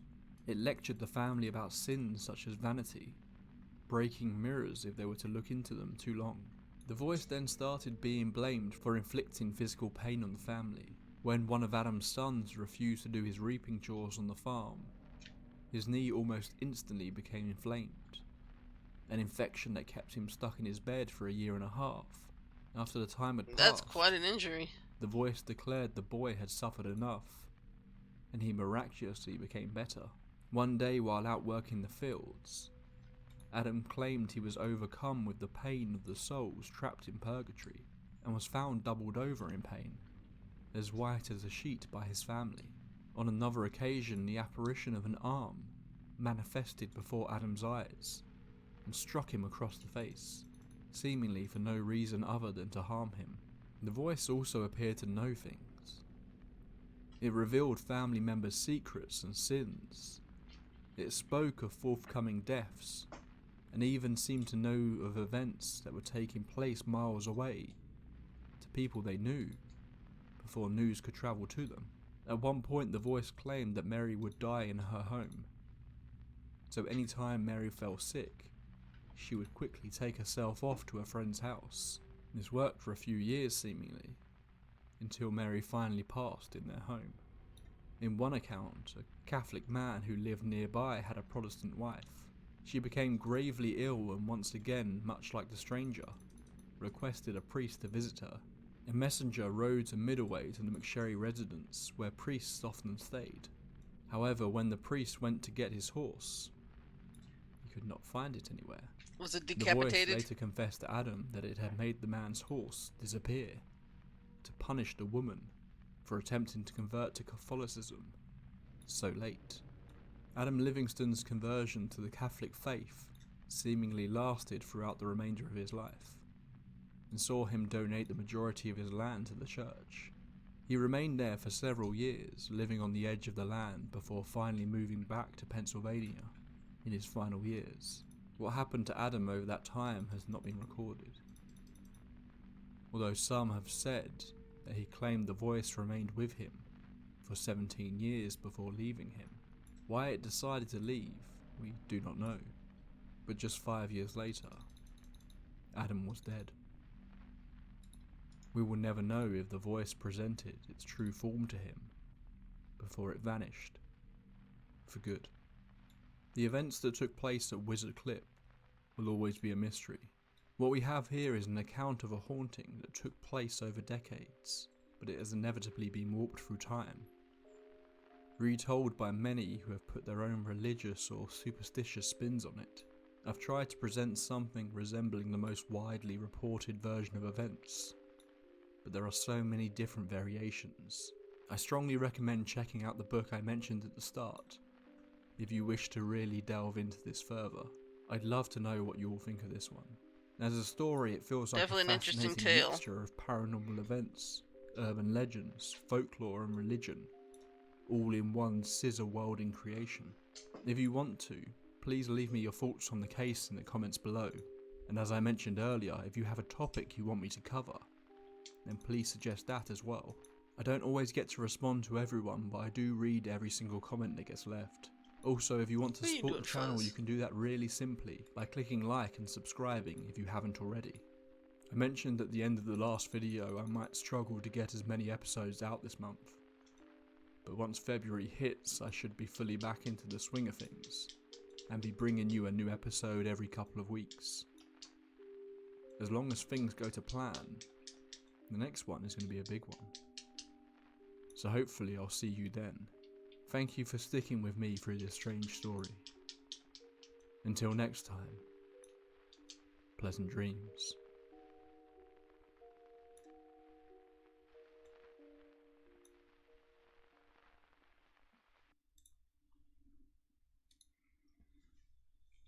Alright, I think we got time for one more.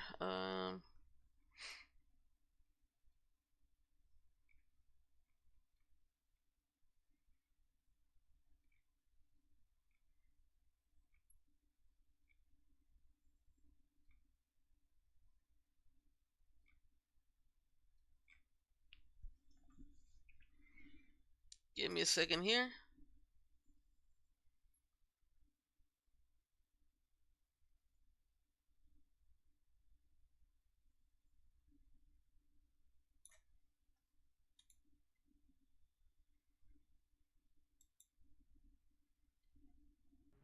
Imagine this with me for a moment. It's a dark, cold night. Snow lines the pathways. The roads are clear, but the cold evening breeze is starting to ice them over. What's up, You Fuzz? are alone. You hadn't really considered that fully until this moment. But on this evening walk, you are now fully alone. The sounds of traffic, of other people, has fallen away. When did that happen? You were so lost in your own thoughts that you didn't even notice. But you've reached a quiet area of the town. The houses are dark. Everyone's asleep. You are alone.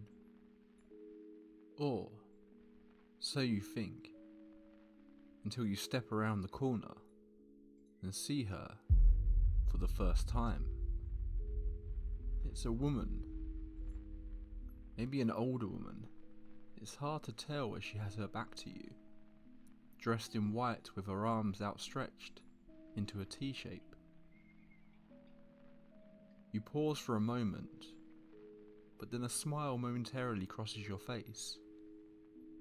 You realise she's dancing. An awkward shuffle from left to right. The smile slowly falls from your face as the uncanniness of the situation hits you. There is no music. The street is quiet, deserted. Yet there she stands, dancing in the street, alone. The shifting is almost hypnotic, and you stand there watching her. The problem is, she never invited you to watch her dance. You are an intruder in her ritual. The dance stops. Your heart stops as you realise she sensed your presence. She doesn't rush, but she slowly turns to face you. Her long hair covering her face, so you still can't quite get a good look at her. But the slow movement is unnerving and unnatural. She stares at you for a moment, and that's when you realise she is raising her arm up. That's when you realise she's holding a knife. And that's when you realize she's stabbing you. She is starting to run at you. Welcome to the Tape Library, where we explore real-life cases of the unexplained. This episode, we're going to be taking a look at a little lady who has taken the internet by storm over the last couple of months, the notorious Serbian dancing woman. I love a good urban legend, and this feels like one that is tailor-made for a world in which short-form videos are shared with such regularity.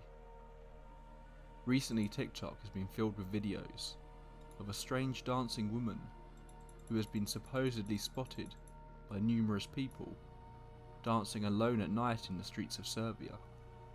The initial video that started this creepy story was actually posted back in 2019, but has recently caught fire.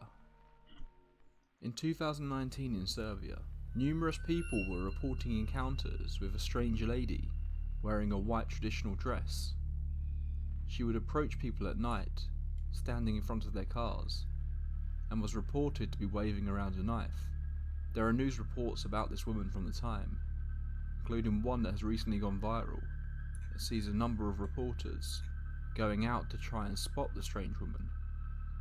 Although I don't have a full translation of the segment, it almost appears that the reports are playing into the idea of this being a creepy urban legend, which seems odd, since the initial reports make it sound like this could be a case of a genuinely mentally unwell person posing a danger to others.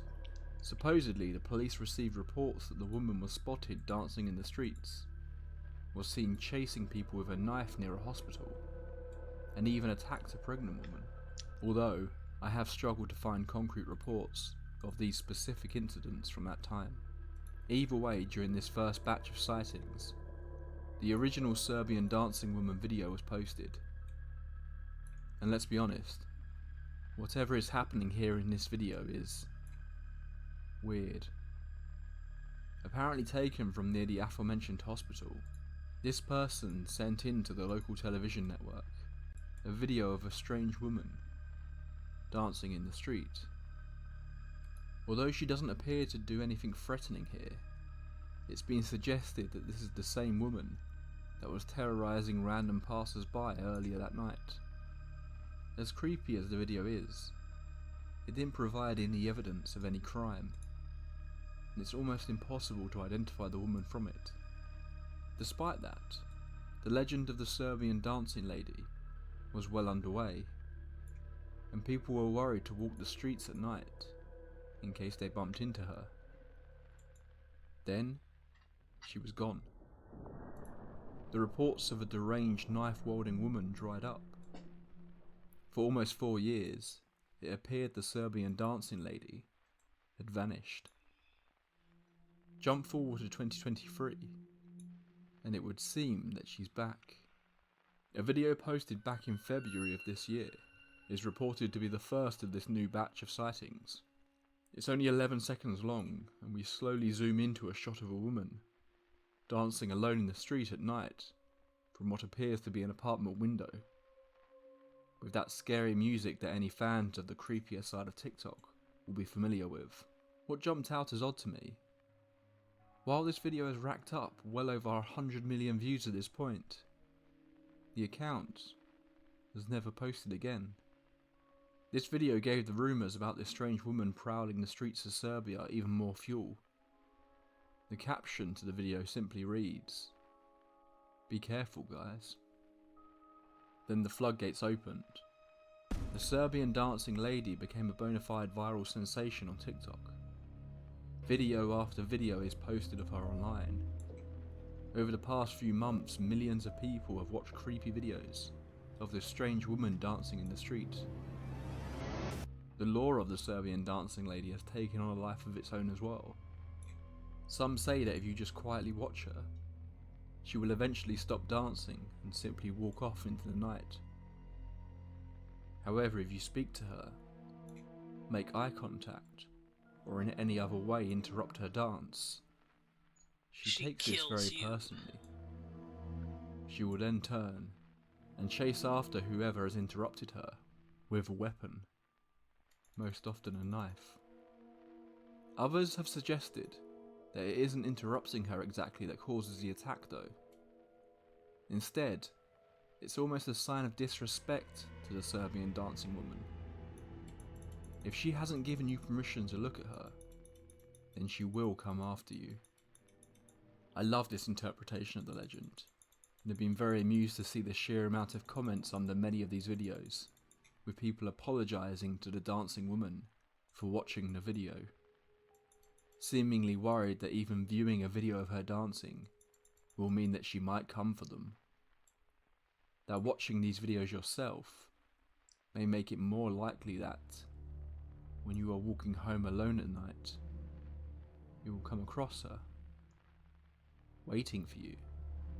What if you never leave the house? I was surprised to find out that I wasn't alone in feeling as though there was something manifesting around me while watching this video. And that could just be paranoia and the uneasiness that the video projects, but there were other people who had also said that they felt as though they were being watched while watching this video, that they felt as though there was something dark aware of them watching it.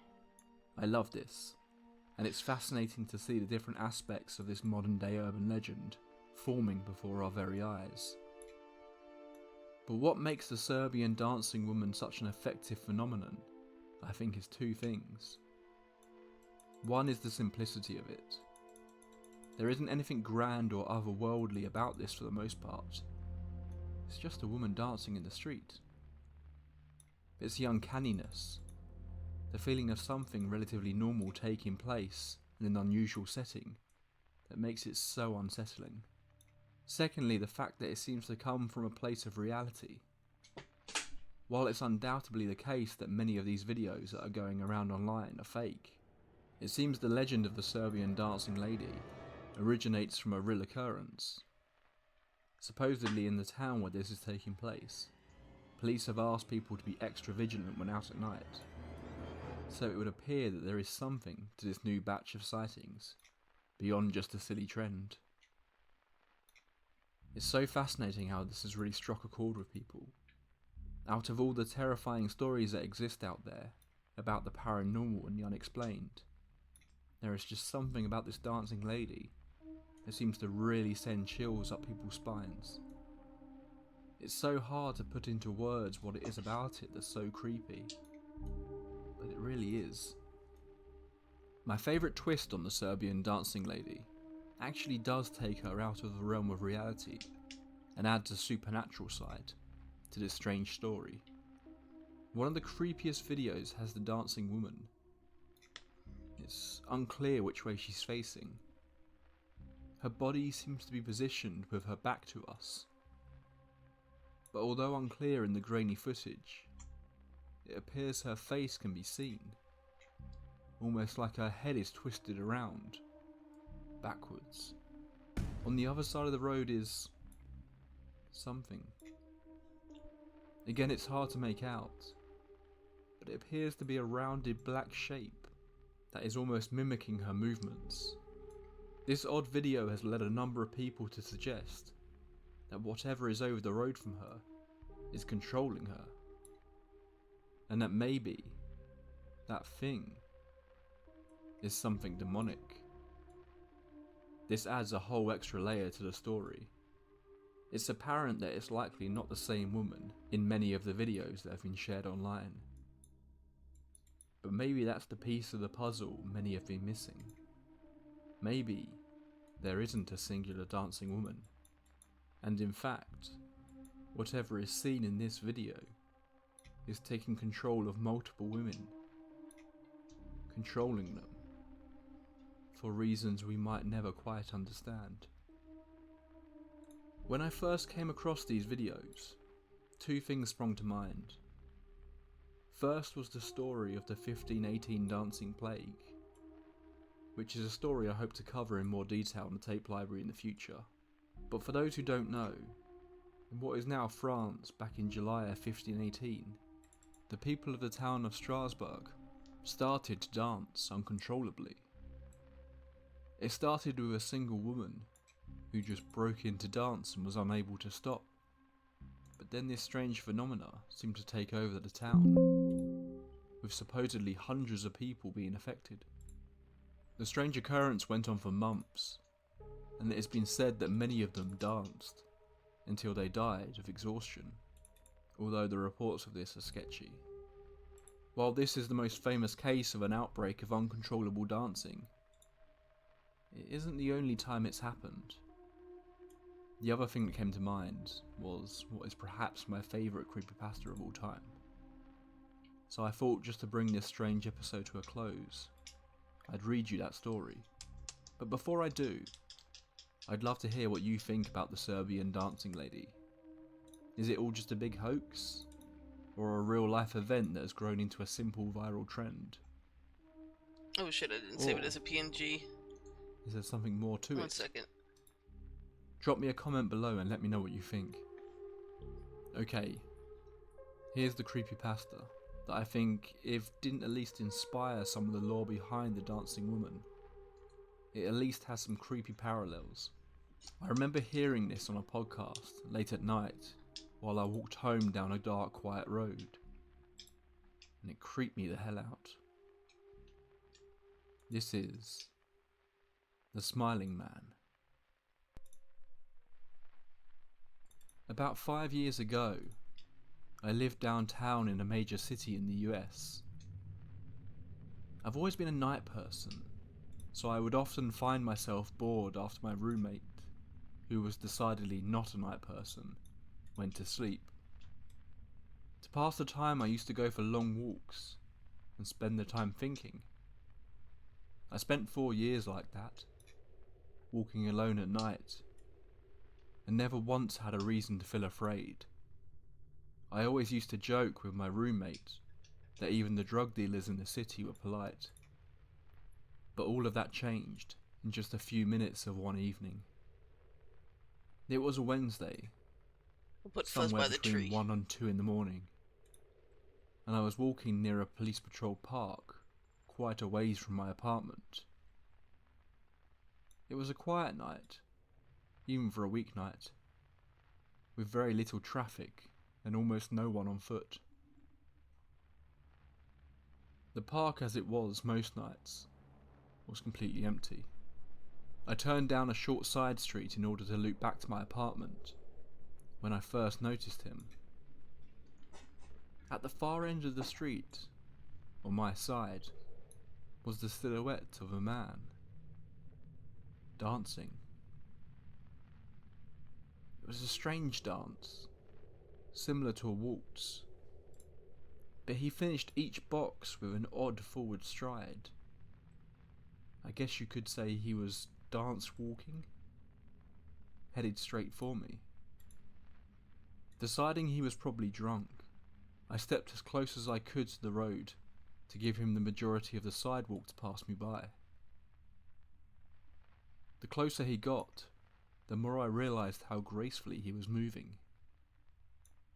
He was very tall and lanky, and wearing an old suit. He danced closer still, until I could make out his face. His eyes were open wide and wild, head tilted back slightly, looking off at the sky. His mouth was formed in a painfully wide cartoon of a smile. Between the eyes and the smile, I decided to cross the street before he danced any closer. I took my eyes off him to cross the empty street. As I reached the other side, I glanced back and then stopped dead in my tracks. He had stopped dancing good. and was standing with one foot in the street, I put Fuzz hiding behind the tree. parallel to me. He was facing me. Oh, I can't wait for my parents to see this still tomorrow. They're looking gonna love it. skyward.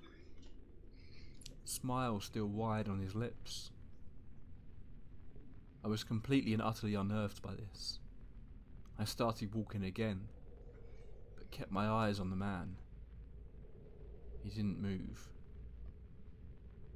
Once I had put about half a block between us, I turned away from him for a moment to watch the sidewalk in front of me. The street and the sidewalk ahead of me were completely empty. Still unnerved, I looked back to where he had been standing, to find him gone. For the briefest of moments I felt relieved, until I noticed him. He had crossed the street and was now slightly crouched down. I couldn't tell for sure due to the distance and the shadows, but I was certain he was facing me.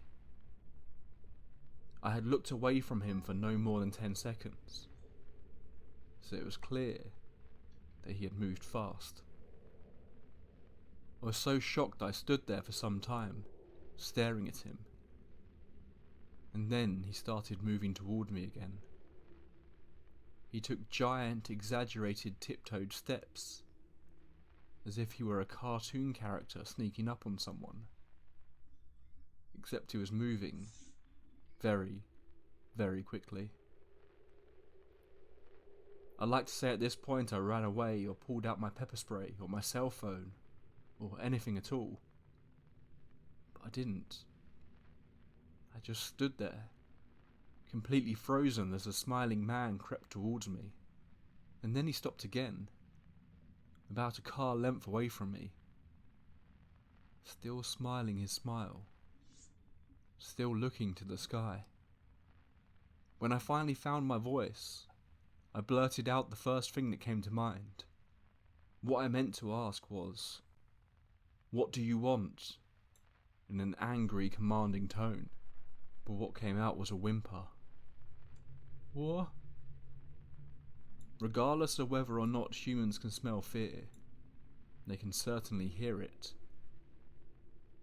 I heard it in my own voice, and that only made me more afraid. But he didn't react to it at all. He just stood there, smiling. And then after what felt like forever, he turned around, very slowly, and started dance walking away. Just like that. Not wanting to turn my back to him again, I just watched him go, until he was far enough away to almost be out of sight. And then I realised something. He wasn't moving away anymore, nor was he dancing. I watched in horror as the distant shape of him grew larger and larger. He was coming back my way, and this time, he was running. I ran too. I ran until I was off the side road and back onto a better lit road with sparse traffic. Looking behind me then, he was nowhere to be found. The rest of the way home I kept glancing over my shoulder, always expecting to see his stupid smile, but he was never there. I lived in that city for 6 months after that night, and I never went out for another walk. There was something about his face that always haunted me. He didn't look drunk. He didn't look high. He looked completely and utterly insane. Ah, crazy and that's people. a very, very scary thing to see. That's all for this episode of the Tape Library. I hope you can join me next time for another terrifying tale of the unexplained. So be sure to hit subscribe if you want to hear the next entry into our archives. Until next time, pleasant dreams.